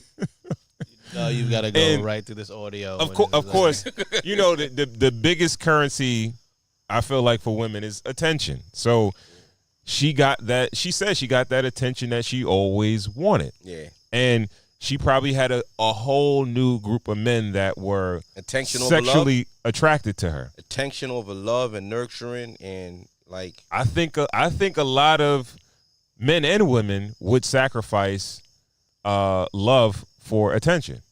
Yeah. Crazy. Poor emotional intelligence would. But I feel like if you mastering your intelligence and you know mastering your emotions and you know what's good for you in the long run and you know what got you to this point, you know, like, yo, listen, I'm gonna ride with the whole, like, this dude loved me, big, skinny, whatever. He got me to this point. I could lose another buck, you know what I mean, and really feel good about myself. Go out with my girls. Maybe, yo, the gaze of a man makes her feel good. You know what I mean? Mm-hmm. Maybe, you know, maybe even like a little gentle, like a little light flirting or whatever might make her feel good. But for her to commit and leave her husband at home with the baby while she's going on and having an affair with a married man while she's already in a situation that is good for her. You know what I mean? Well, most women feel like that person that they're doing that with is in the same boat as them, and they feel exactly the way they feel. Mm. They want that person to feel the way they feel. Right. But the question I was going to ask you is that is it okay for a married person or a person in a relationship to vow for attention, like try to garner attention from somebody else other than their significant other? Like to want attention from other people other than their mate.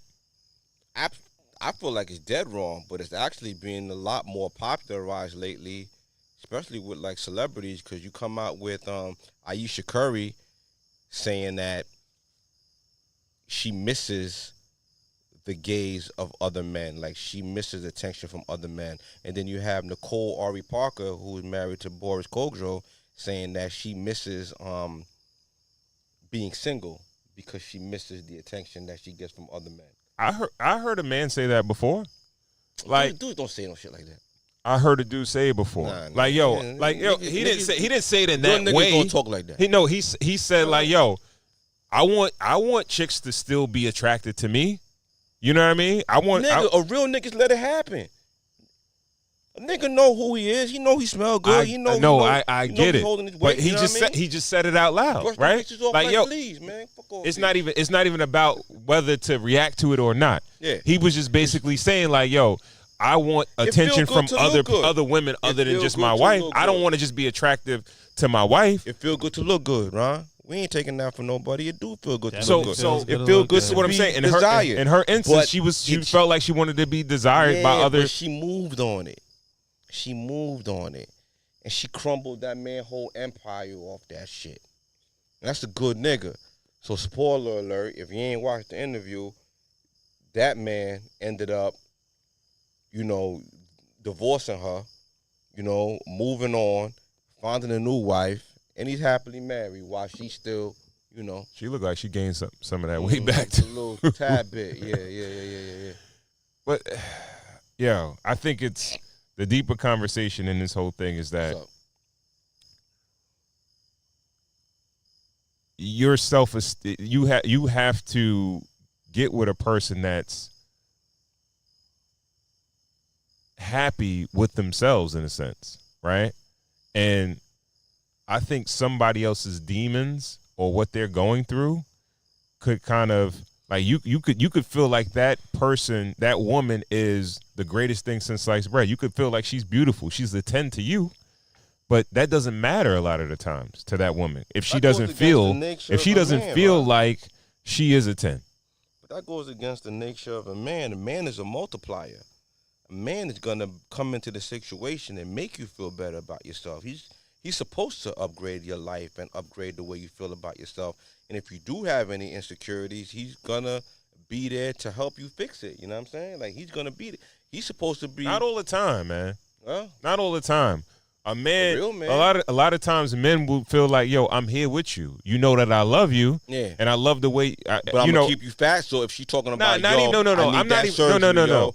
So homie probably took the little loan out of 401k to get her fucking skinny again. Possibly, because he wanted to. He wanted to make her feel good. He wanted to make her happy, right? But the thing is, it doesn't matter if he did whatever for her, but women need validation. They need compliments. They need things like that to let them know, like, yo, all right, I know you're here with me, and of course you must love me, and you love the way I look because you seem like you're attracted to me and everything like that. But a lot of times women want to hear it. They don't want you to just like, all right, it's not on some, yo, you should know how I feel because I'm here with you. You could tell how I look. Huh? A woman, there's a nigga that's gonna. You don't think? I mean, probably not as often, but there's people who like heavier women. You don't think every once in a while she got the little, like, yo, like, I got some candy in my pocket, fat bitch. Like, come here. like she got a little, you know what I mean? She got hollered at a little bit. All right, maybe it wasn't enough for her. You know what I mean? That shit whack. And I'm just trying to get some understanding of. This is why single men are scared to get married. We call them illogical because of women like this.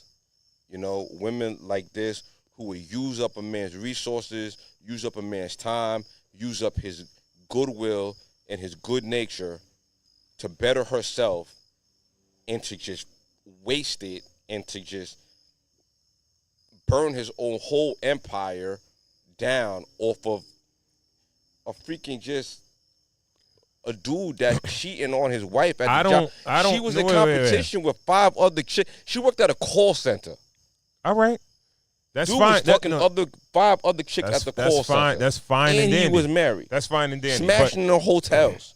All right. Dude, the husband, he has to take a little bit of accountability. What he got to take? Because wait. No, bro.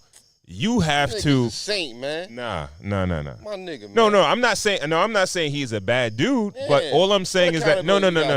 He got to take accountability. Like, yo, if your wife, right, is attention seeking first, right?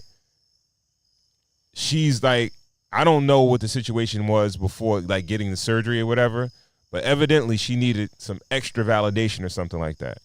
But then for her to start fucking with another dude, having sex with him unprotected, getting pregnant by him, and she said she was ready to leave her family for this dude.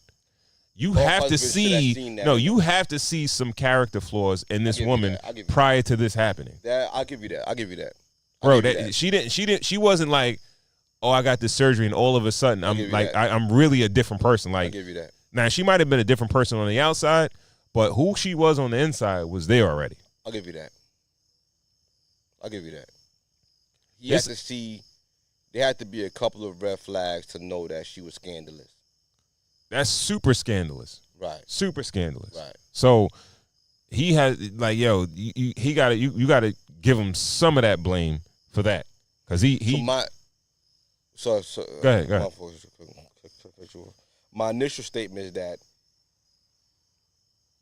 you can't take a woman back after they cheat. Why not? Do you think? Because they cheat with their emotions. It's not, and it's a red flag. What if they what if they do what you say and they do something emotional and then they get emotional intelligence and then they say, oh, what, after? Yeah, after. That's when you get you figure it out and you get emotional intelligence. Don't use my shit against me. First of all, maybe she came back to her right mind and she got a little logical and say, "Yo, this dude that I'm dealing with, he's dating, he's sleeping with multiple women, he's married. I don't think he's gonna leave. My husband loves me. I need to go back there. How do you measure emotional intelligence, Ron? I don't. You would have to tell me. I'm glad you asked. You measure emotional intelligence by a person's. I'm trying to think of the word. You measure emotional intelligence by testing a person by their test over time, and testing people. Well, not necessarily. All right, testing is the wrong word. You measure emotional intelligence by gathering data over time. Mm-hmm. You see people in different situations, and you see her, if she cheated, and it was just a one-time thing, it was a fling. If she if she truly changes, then you could be like, okay, then that person has gained a level of emotional intelligence. She's seen that she could have lost her whole family, and she really values that, and you could count that in as a change. You know what I mean? Mm-hmm. Like, yo, I could take this as data, and I could equate that into emotional intelligence. You know what I mean? Mm-hmm. But like I always say, yo, man, you are who you are before you got here. If she says she's sorry, but she's going out in 2 weeks again, and she's showing the same habits, and she falls into the same habits and everything like that, that person really hasn't changed. And there, you could gauge if that person has grown. Well, okay. So, what are the signs of somebody that's changed? That all right? Because again, we talked about this a long time ago, right? Well, okay, like behavior. Because trust and believe, there is a man out there that is dealing with a situation with infidelity on the woman's side, and he still loves that woman. And he's trying to figure out, you love her and leave, nigga. You gotta go, man. You gotta love yourself more. There's no situation where a man should explore the option of going back.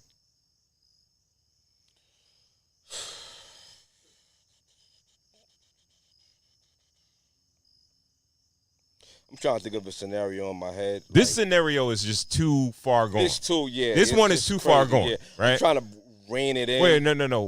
Once you get pregnant by somebody else, it's a done. It's like, yo, if I even get past the cheating, we have to address you got pregnant by a dude. That's a whole nother situation. You know what I mean? But I would tell any dude out there, if it's like, if you hear the details of what happened in the situation, and your woman has a moment of clarity, and it's just too scandalous, you're gonna be thinking about that shit forever. You're never gonna forget it. You might try to forgive, but you're never gonna forget it. That shit is gonna play out in your head over and over again. You know what I mean? Yo. And this is what women need to understand too, right? No man that makes a woman his wife wants to know that another nigga made his wife they hoe. Right? Like, if you my wife, you can't be another nigga slide. It can't be. So I'm gonna feel like that dude has something over me. Talk about it, right? Man. Yeah. Like, yo, bro, like, you cooking? I took the time, I took the effort, to make you my wife. I put you on a pedestal. I hold you in super high regard. Built you up. And this dude, he took you to hotels, never took you to his crib or nothing like that, clapped the cheeks and sent you on your way. And I'm supposed to put you on a pedestal? I can't do that, bro. That's so difficult. It's hard to do. So, yeah, man. To try to rationalize certain things, it's difficult. But if it's too scandalous, you can't go back. And that's what I'm saying. That's why I can't. Because, like, what if she never really had – what if she took the scandal a level further and had that baby and just had that man raise that baby, and dude was long gone in the wind, and all of a sudden now this man is raising one biological kid or one kid that's not his, and she just living with that secret. You know what I mean? Well, this whole time. I think that happens. Right, but she, Oh no, it does happen a lot. in the line of fire, she did make the hard decision in the right Because she wanted to move on. Because she wanted to move on. But She wanted to move on with the other guy. That's why she. Right, but well, listen, tomato. She still made the tough decision to at least fess up to a degree. Get it taken care of, right? And fill them in. I guess like when you fuck up, I guess that's really all you can really do is come clean, right? Like the level of come clean, to me, I think is equally as important as the F up. Big time. Yo, clap it up for that dude that had the strength to move on. Yeah. Knowing that he had built a life with her, started a family with her, and he knew that his value was way higher than just being on some second-class citizenship. He gonna get the same level of sympathy as some with the legs. He's back out here. Back outside, boys. Yeah, word. He back outside, boys. Word, man. You know what I mean? He had enough self-esteem and enough sense of self-worth to know that he was too good for that shit, man. Me, I don't advocate for alone, not having companionship, but in certain situations, man, in a situation like that, I would rather be alone than be in a bad predicament like that. If he was a friend of mine, nigga, I'd be politicking for him to get the fuck out that situation, yo. Yeah. It is what it is. Then we gonna bring her home with Young Blue, right? Yeah, I think that's what we got left. We don't got nothing else left in there, right? Yeah. We're gonna do a little Young Blue, and we're gonna talk about that cop that was okay. Had that slide too. We're gonna mix them up both. Okay. Yeah, we straight.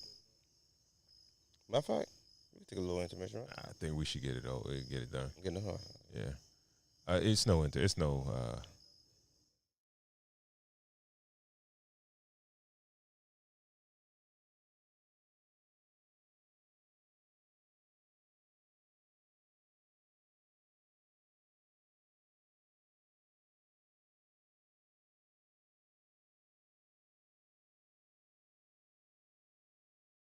Back to us. Can you TikToker alleges rapper Blue, I guess he go by Blue now, not Young Blue. Blue. Dropped that Young, yeah. Yeah, flew her out, and the wife responds. You have a little bit of context on. Yeah. I watched the whole. I didn't watch his wife's response, but I saw the 3-part with the chick that he flew out. She went viral on Instagram for having a long tongue. And Young Blue was in her DMs, and he flew her to New York. She's from Philly. He had like some engagements in New York that he had to do. He just dropped the album. What cool? Maybe like 2-3 weeks ago. Fairly recently, right? No. Blue is it either EP or an album? But it was within the last month. All right. I'm saying, where's he from? Alabama. Oh, okay. Yeah. Young Blue is from Alabama. Blues from Alabama. So the girl got on Instagram Live and she was shitting on him. She was basically saying that he kind of corny. He flew her out, and he told her to dress like a tomboy. And so she kind of suppressed her image, and he flew her. He paid for her to get her hair done, and he flew her to New York from Philadelphia private. Met her at the hotel, checked her in the hotel. Immediately, she said that he was a bit cold towards her. I'm taking it as maybe he didn't like what he got in person as of what was advertised.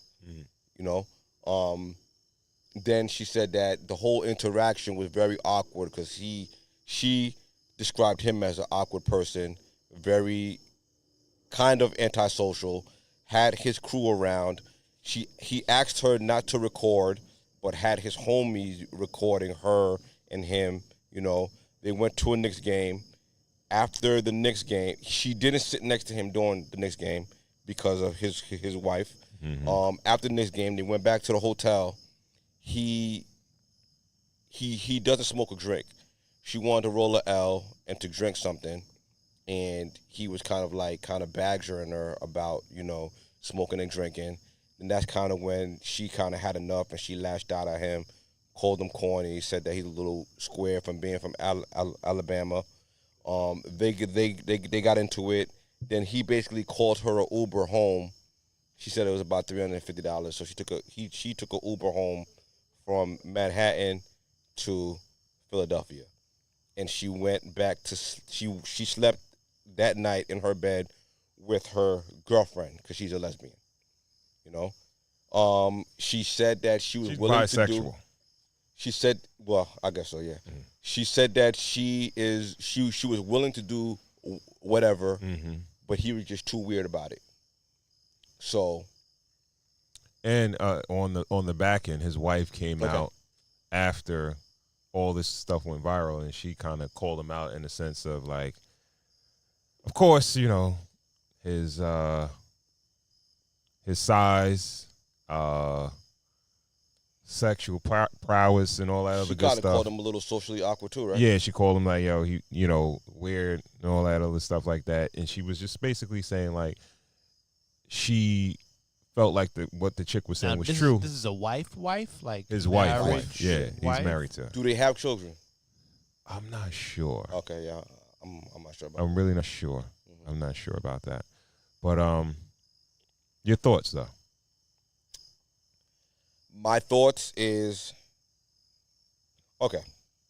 Because I'm saying on another show, you said you said like if you got the paper, you should be able to do what you want to do anyway. Like he papered up, he got it. No. I said if that's an agreement that you make with your wife, then you should be able to do what you want to do.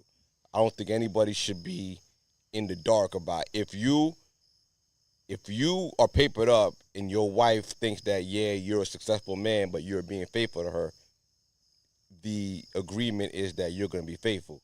But if you're papered up and you present to her that, yo, I'm going to cheat on the side, like that dude Sean O'Malley did, that UFC fighter, I don't know if that's what you're referencing, then I feel like if she's game, she's game. But I don't think Wifey was game on this. I honestly feel Blue probably a little too young to be married. I really don't think that he's ready for that level of commitment, but he really likes Shorty, his wife. I feel like the weird thing about it, okay. Let's back it up a little bit. He was initially attracted to Shorty because of her long tongue. Mm-hmm. How is that attractive to a man? Like, what does a long tongue do for a man? Head. What, head? Tongue? Is good for head? A lot of dudes like getting their booty hole ate out. That's what I'm thinking. I think this nigga thought he was going to get his ass ate. Because that's the only thing the tongue is good for. When I see a long tongue, I'm like, I'm not, I'm not a, I don't really subscribe to hiney blows, you know what I mean? So I'm not really big on that, you know what I mean? So I don't know nothing about that. I never heard that terminology before. That's what it's called? I think it's called a hiney blow. A hiney blow? Yeah, I've heard. I didn't make it up. I've heard it described as a hiney blow, but that's all a long tongue is good for. You know what I mean? So maybe he thought that was the case, but Shorty wasn't really that good looking. You know what I mean? Like she like Yeah, she was just like a made up chick, like a a regular lot of hair, a lot of that makeup. had Even that, it wasn't no body with it. None of that. He could have went to Instagram and got a lot better than that. But I feel like what he got in front of him was a lot worse than what he expected. And we've all been there. As far as what, though? Well, in our single days, we've seen a woman in passing or bagged a woman when we were a little drunk or whatever. And with sober eyes or with real eyes, nowadays, I feel like people could look a lot less attractive in person than what they look like in pictures or when you were intoxicated. I wasn't really single during the Instagram era, so I can't call that. But when you bag something and you're a little drunk, you're a little tipsy, and you catch it in person and with sober eyes, you're like, That's not really what I was into. I didn't have a situation. I don't think he was really attracted to her when he really seen her in person. And you think that's why? That's what I think. I think that led to a lot of the weirdness. I don't know, because the way the wife validated it, it wasn't. I don't think it was that, because that's his wife, and she agreed with him with the chick about how he acts. Okay. So, but she was down for whatever, and she got flued out. At least smash, or at least get something. But I don't think she was even worth smashing. Hop, skip, right? Light. Yeah, you jump on. Yeah. Hop, skip, and the jump. You know what I mean? Yeah. Nothing crazy. Small investment, but I chalk this up to being young and dumb, inexperienced. Honestly, I ain't gonna lie to you. Like, I didn't feel like it was that big of a. I don't think it was that big of a violation, because he didn't really do much. He didn't do anything with the chick. You know what I mean? Okay. I don't know. It could be some young I got money type of vibe going on. Yeah, I'm saying, I don't know. He brought it to the game, but didn't even sit with her at the game. What is the point of that? I have no idea. He didn't like what he saw. I think this is new generation. It could be a stunt or whatever. Like, yo, I'll fly you out. I'll do whatever, and I still don't gotta sleep with you. You know what I mean? I don't know. I have no idea. It's it's all together, all around weird, bro. He's 29 years old. I can't shoot him that much bail. He's old enough to know a little better than that. You don't consider that cheating? Almost cheating is not considered cheating. No. It is cheating in a sense, but I don't think it's like a heavy violation. I've seen and heard about way heavier violations than that. Well, the insinuation of cheating and the level, all right, the attempt of cheating, the level of thirstiness, and then the public embarrassment. Yeah, doesn't equal. Yeah, that's a high level. That's a high level. It's a high level offense. High level infraction. Yeah. It would be higher level if she said you taking to a game, like you spending bread, doing a lot. Hotel room, taking resources out the house. Yeah, taking resources private from Philadelphia. Then sent the $350 Uber back, bruh. Heavy infraction. That might be I'm not saying there's no guilt or no fault on him, but I'm just saying, like, it could be a lot worse than that. Of course. You know what I mean? She could have a whole sex story online about what they did. Well, that's the only thing that makes it worse. That's one little camel hair. You know what I'm saying? One camel hair, makes it worse. But everything leading up to that, like, might as well have smashed. She would have. Yeah, you done did that, and then, I'd rather you just have smashed than not like taking her here and did this and spent that money and this kid's clothes and. Now everybody know her husband's weird. Yeah, now you're weird, and now we didn't talk. Well, she says she's gonna file for divorce. Yeah. Tough situation. Mm-hmm. You got any advice for Blue? I think even though you're a public celebrity, you got to keep your private life private, bro. Like, you can't be on Front Street. And the first thing he did wrong is to fly out a chick that was a social media personality. Went viral for a tongue. She stuck her tongue out on the internet, and then you just using the DM sliding. But I think I think she is. I think that's what she does, though. Like, she's on social media is her thing. You know what I mean? So she's on Front Street. You already on Front Street. Yeah. That's a recipe for disaster. Yeah. Thirst. I think as a celebrity, you need to deal with the chicks that's low. Yeah. You know what I mean? Like, yo, they out of the public eye or won't tarnish your image online in the future, just in case it goes bad. Yeah. You think the thirst multiplies the infraction? What thirst? Well, you keep saying thirst. What's the thirst? It was just thirst, like the online, like, you know what I mean? She stuck her tongue out, and you on the DMs, flying me out to New York, all that. You don't think that shit is normal, bro? Nah, I don't. I don't think that shit is normal. And this nigga got. I think a lot of this shit is power play. Not happen with an NDA. Like, we've been talking about NDAs for years now, from like Derek Jeter to like Leo to like even Drake. Like, we've been just talking about like having your fucking lawyer just print you up a couple of copies or some shit to just tell the bitch to shut the fuck up, or else your grandma gonna lose her fucking house. You talking about a totally different level of celebrity. We talking about a nigga with a lawyer that could just draw up a piece of paper that she could sign. Come on, man. After you flew a private, you gotta hear like, yo, sign this, scan it, and send it back, and I'll send the money for your hair. We're not trying to give no men no advice on cheating, but we're just trying to like, I'm just trying to rationalize how dumb this nigga was in this situation. I think the dumbest thing is the fact that he did all this extra shit, and he's a celebrity, and he could sleep with her for way less. And he didn't have to fly on no private jet. He didn't have to get no hair done. He had to take it to no basketball game. He could have brought her ass like, yo, get up here, come see me, and go to the hotel, and I'll clap your cheeks, and then you can leave. Slide. But he ain't even do that. But I think, yo, honestly, I feel like this generation is like, that is a stunt. I think for him, he probably felt like he was stunting. Like, I flew this chick out here, I did X, Y, and Z for her, whatever, and I ain't even want to hit. That's something he'll put in a song. That sounds like a lyric that a nigga put in a song. Yeah. You gotta You're do better, living dangerously. Yeah, man. You gotta do better, man. Yo, get wifey back. Do whatever it takes to get wifey back, and nigga learn from this. I don't think his wife liked him either. The way she was That's talking. the way it sound sound like. Yeah, it sound like he's. Well, here's my chance. Right. Yeah, he doesn't really sound like he's much of a ladies man. Thank you. You know, I don't know.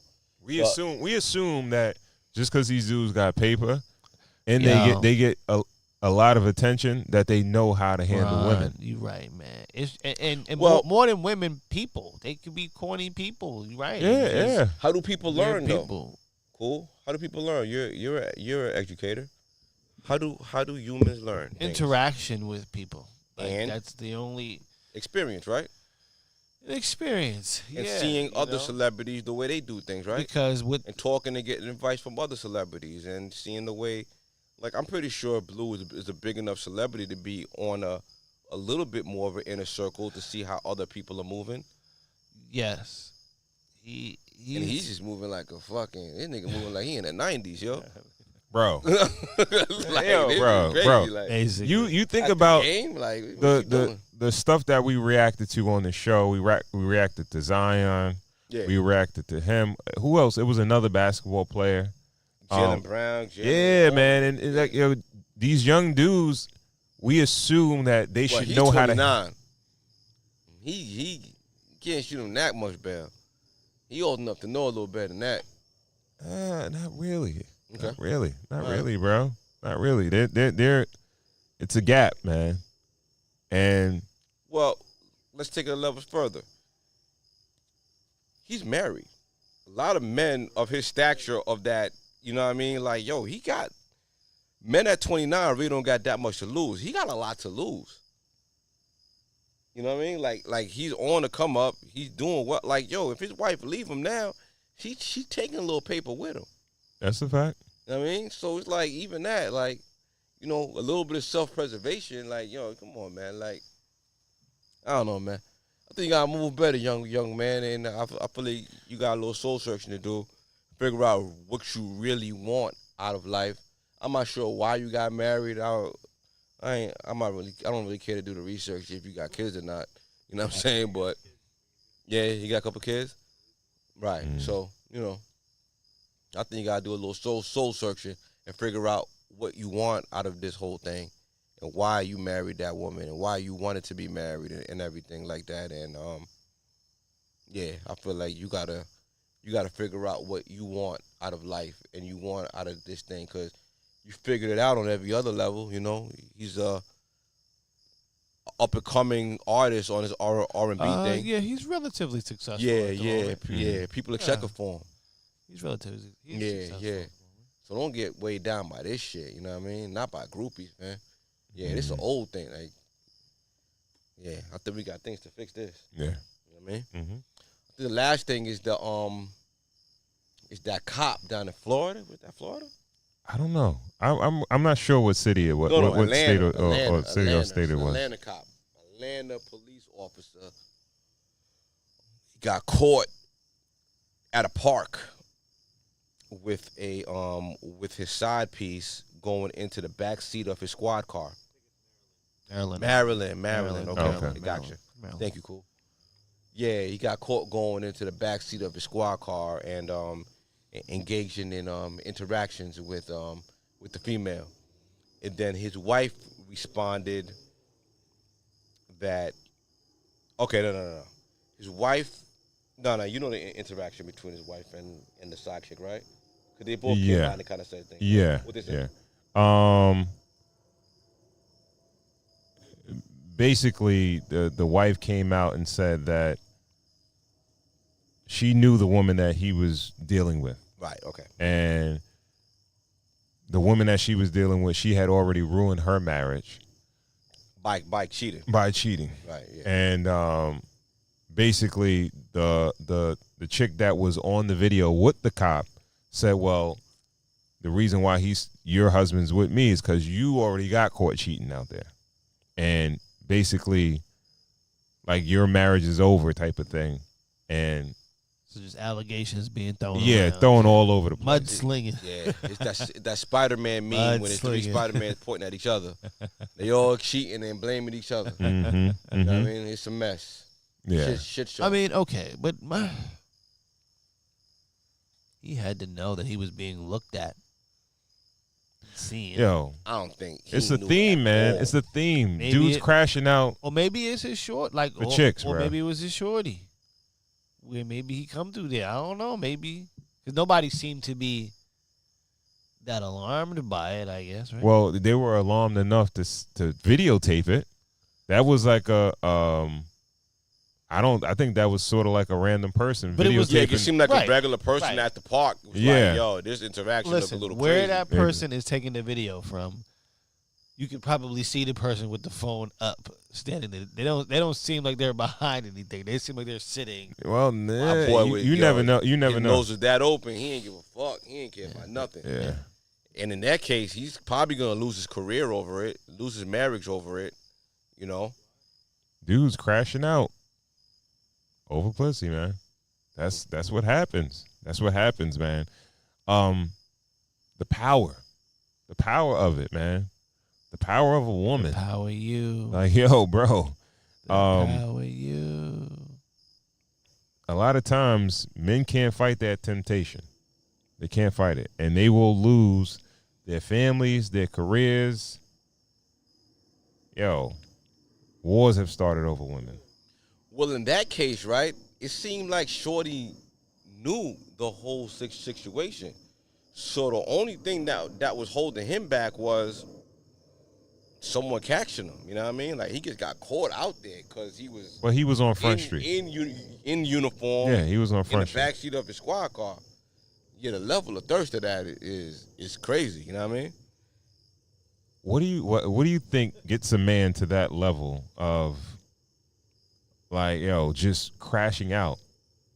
Do you think it's like, all right, your situation at home is that bad, or you're lacking sex, or your relationship is just over with, and I don't care if I get caught, it's over with anyway? I think it's got to be the latter. I think he don't care if he get caught. He just got to get this anyway. Mm. Either that or it's a lack of discipline.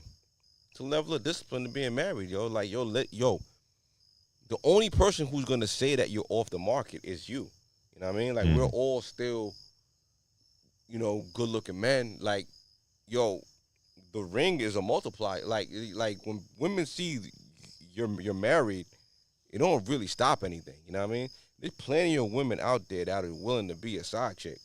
Mm. And I think that list of women is growing by the day. The only thing that's stopping anybody out here that's in a committed relationship from cheating is you and your level of discipline and your level of committing to you and your spouse's future. You know what I'm saying? Mm-hmm. Like, you just got to be able to see the bigger picture through all this shit. You know what I mean? Sometimes people fuck up, man. You know what I mean? But it all depends on how bad the fuck up is, how public it is too. I think public fuck ups are a lot worse than, like I said all the time, if people know, you gotta go. You gotta go, man. You gotta go, man. For her to make, you know what I mean, the shade room, a baller alert, and all that fly shit, I don't think she had no other recourse but to save face and get the fuck out of Dodge. You know what I mean? Well, from what I gathered from the caption is that the wife may actually stay.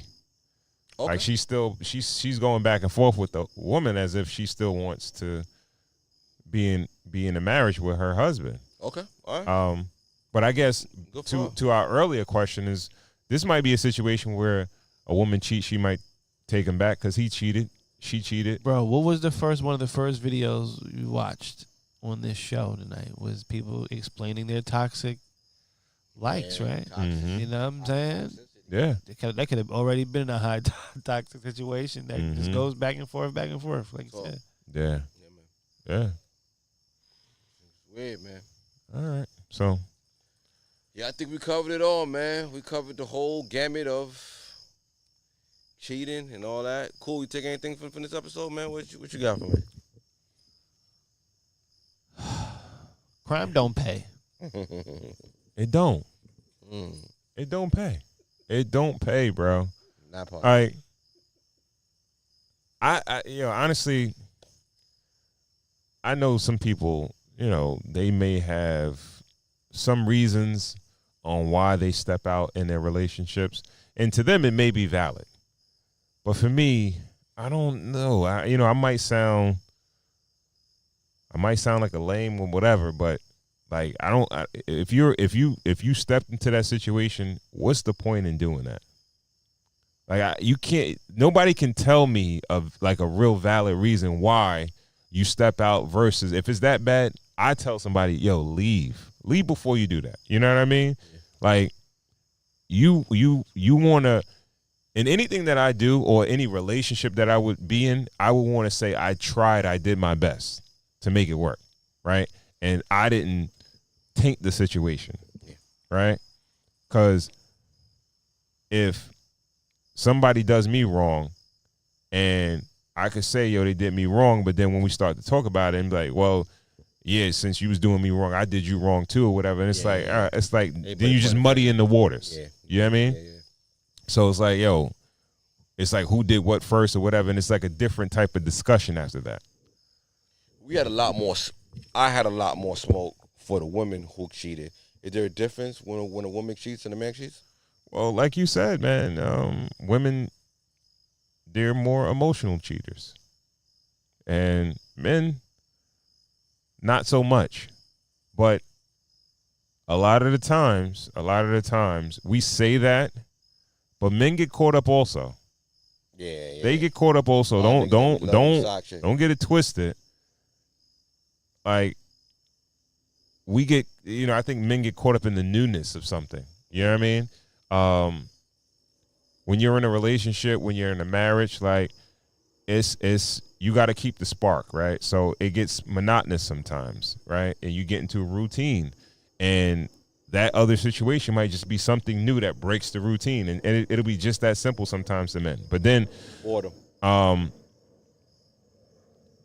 you get into a situation, an extra situation, a lot of the times that man or that woman, they already know the answers to the test, so they can ace it.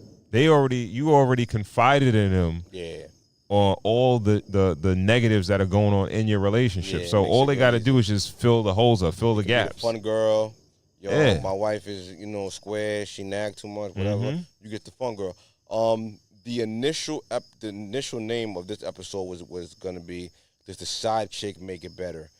That came from, I watched a couple of panels of them discussing these situations, and there was a a woman on there that was a side chick for a couple of years, and she described herself as the glue that held their family together. Everything that he couldn't come to her with, he came to her with, and everything that his wife wasn't, she was. So she proclaimed herself to be, you know, the person that held their family together, because without her, they'd be a reckless, like they'd be a wreck, and they've been broke up. She says that she made him a better person to go back to his wife. She's delusional. She's delusional, right? Yeah. She's getting used up. You know what I mean? And in a sense, in a sense, washing up in her sink. in a sense, and taking his ass home to her family. Family. And sometimes, yeah, the cheater is delusional also. Yeah. Right? Because the person you should be communicating with the issues is your significant other. Absolutely. Right? That's the only way it's going to get fixed. Yeah. Right? Yeah.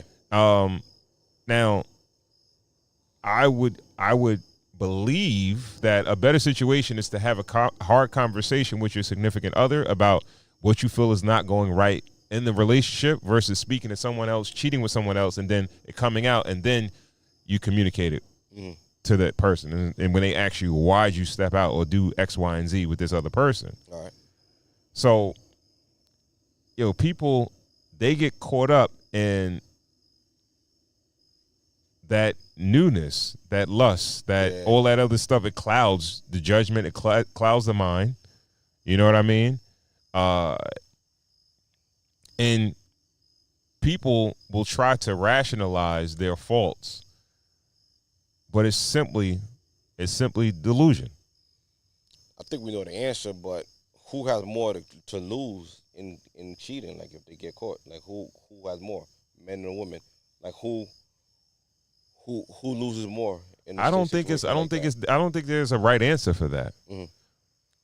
Because they both lose a lot. Yeah. Like, they both lose their families. It's just what their families mean to them. Exactly. Right. Exactly. Right. So to some men, it might be like, yo, I got to pay for a household that I'm not living in. I got to pay for X, Y, and Z because I left the relationship or whatever. Right. And then that might be the issue. Then after that, it'd be like, yo, I don't get to see my kids like I used to. I don't live in the same house as them. Yeah. But if the woman does, she might be like, yo, like, I don't, I might have lost my husband. Then if a woman is more emotional and she feels like that dude that she was dealing with, they were kind of going to be together, and then dudes are finicky. Once that excitement is gone and the person finds out, and this is what happens sometimes when people cheat. When they get found out and it's over with, they like done with it. Like, all right, playtime is over. All right, I'm going to move on. And then I wrecked your life and your family, but now I'm moving on. Yeah. Right? And it's like, oh, shit, I'm left holding the bag. My family's destroyed. My relationship's destroyed, everything like that. And now you going too. He moved on. You guys, you just sitting there by yourself. Absolutely. You know what I mean? Like in the case of the first joint. Yeah. So, yeah. All right. Don't cheat, y'all. Don't cheat, man. Don't cheat. Yo, you better off. Crime, you have any issues? Don't married men. Crime, don't cheat. Yeah, man. Communicate, and if it's that bad, if it's that bad, communicate. Or work on your sex life. Speak on things. You know what I mean? Communicate, yo. No matter how hard it is, no matter, yo, you might have to sleep on the couch. You know what I mean? Because it's a touchy subject, yo. But get it out there. Communicate. Work it out, dogs. So before we go, what do we feel about this Redwood Empire Emerald Giant Rye Whiskey? I'm digging that. I am too, man. That's a smooth driver right there. Like that's a yeah. Nah, cause it got the job done smooth. It's rocking. You know what I mean? I could do that. Sometimes whiskey could be a hard drink. You know what I mean? Like it's an acquired taste. I feel like if you're a beginner, this is a great way to start off. And I feel like the way they advertise this is pretty well, because this is a drink that you could drink with your lady. Mm-hmm. You could make her a whiskey sour. You could make her amaretto sour. Get a little bottle of amaretto. Mm-hmm. You know what I mean? And a little, maybe like a little bottle of bitters. You know what I mean? Mm-hmm. You know, mix up a little drink with that. High power. You can have a good night with that, yo. Yeah, man. Yeah, For absolutely. the whiskey drinkers, you could, drink it straight, neat, whatever way you like it, man. Absolutely. Solid. Also, shout out to this the Alec Bradley. I like that. Medalist. Pretty smooth cigar. I wouldn't say it had too much complexity, but it's a solid smoke. Paired well with this whiskey. Of course, Alec Bradley is known for having very economical cigars. It's an $8 cigar. So pick it up, man. And let us know what you guys think about the if you smoke the Alec Bradley Medalist or you drank the Redwood Empire, the rye. Let us know what you guys think. And please hit us up with your recommendations. Recommend a cigar, recommend a spirit. We will shout you out on the show. Let us know what we should be drinking. All right. We want to thank you guys for tuning in to another episode of Cigars and Whiskey. If you don't follow us on Instagram, please do at Cigars Whiskey. That's Cigars with an S, Whiskey. Also, subscribe to our YouTube channel, Cigars the Ensign Whiskey Podcast. Again, Cigars the Ensign Whiskey Podcast. Like, share, subscribe. Hit the bell for notifications so you know when we have new content coming out. All right. If you have a product or a service and you would like to sponsor a show, shoot us over an email, podcast@cigarswhiskey.com. Again, podcast@cigarswhiskey.com. If you dig the show, you like the content that we're putting out, and you want to show some support, you can do that via Cash App. It's the same as the Instagram, Cigars Whiskey, Cigars with an S, Whiskey. All right. And Corey Cool, why don't you let the people know what you got going on, man? Yo, man, I'm on the voice of NCC 90.3 FM every Thursday, 9 to 10 p.m. Rocking a lot of jams. Artists, please send me some music, man. cooluniversity@gmail.com. I would love to play your records because you make the world go round. All right, and I need to spread more tracks. All right, please send over some records. I'm coming to the AMP app. All right, the Amazon AMP app. We're gonna do some listening parties over there. Let's do it. And we're gonna listen to some of the music real time. GB is gonna help me, I'll be there. Dissect the beginning of some of these projects. Music, we got a lot of joints dropping, man. We're going to fourth quarter. We're going. It's when the big boys are dropping. Yeah, it's a good time. Yeah, man. It's a great time to start. It's a great time right now. Let's cook. And yeah, man, that's it, man. Follow me on everything. Cool University. Sure. All right. Yeah, man. And with that, we want to thank you for tuning in to another episode of Cigars and Whiskey Podcast. We will catch you in the next one. Peace. Peace.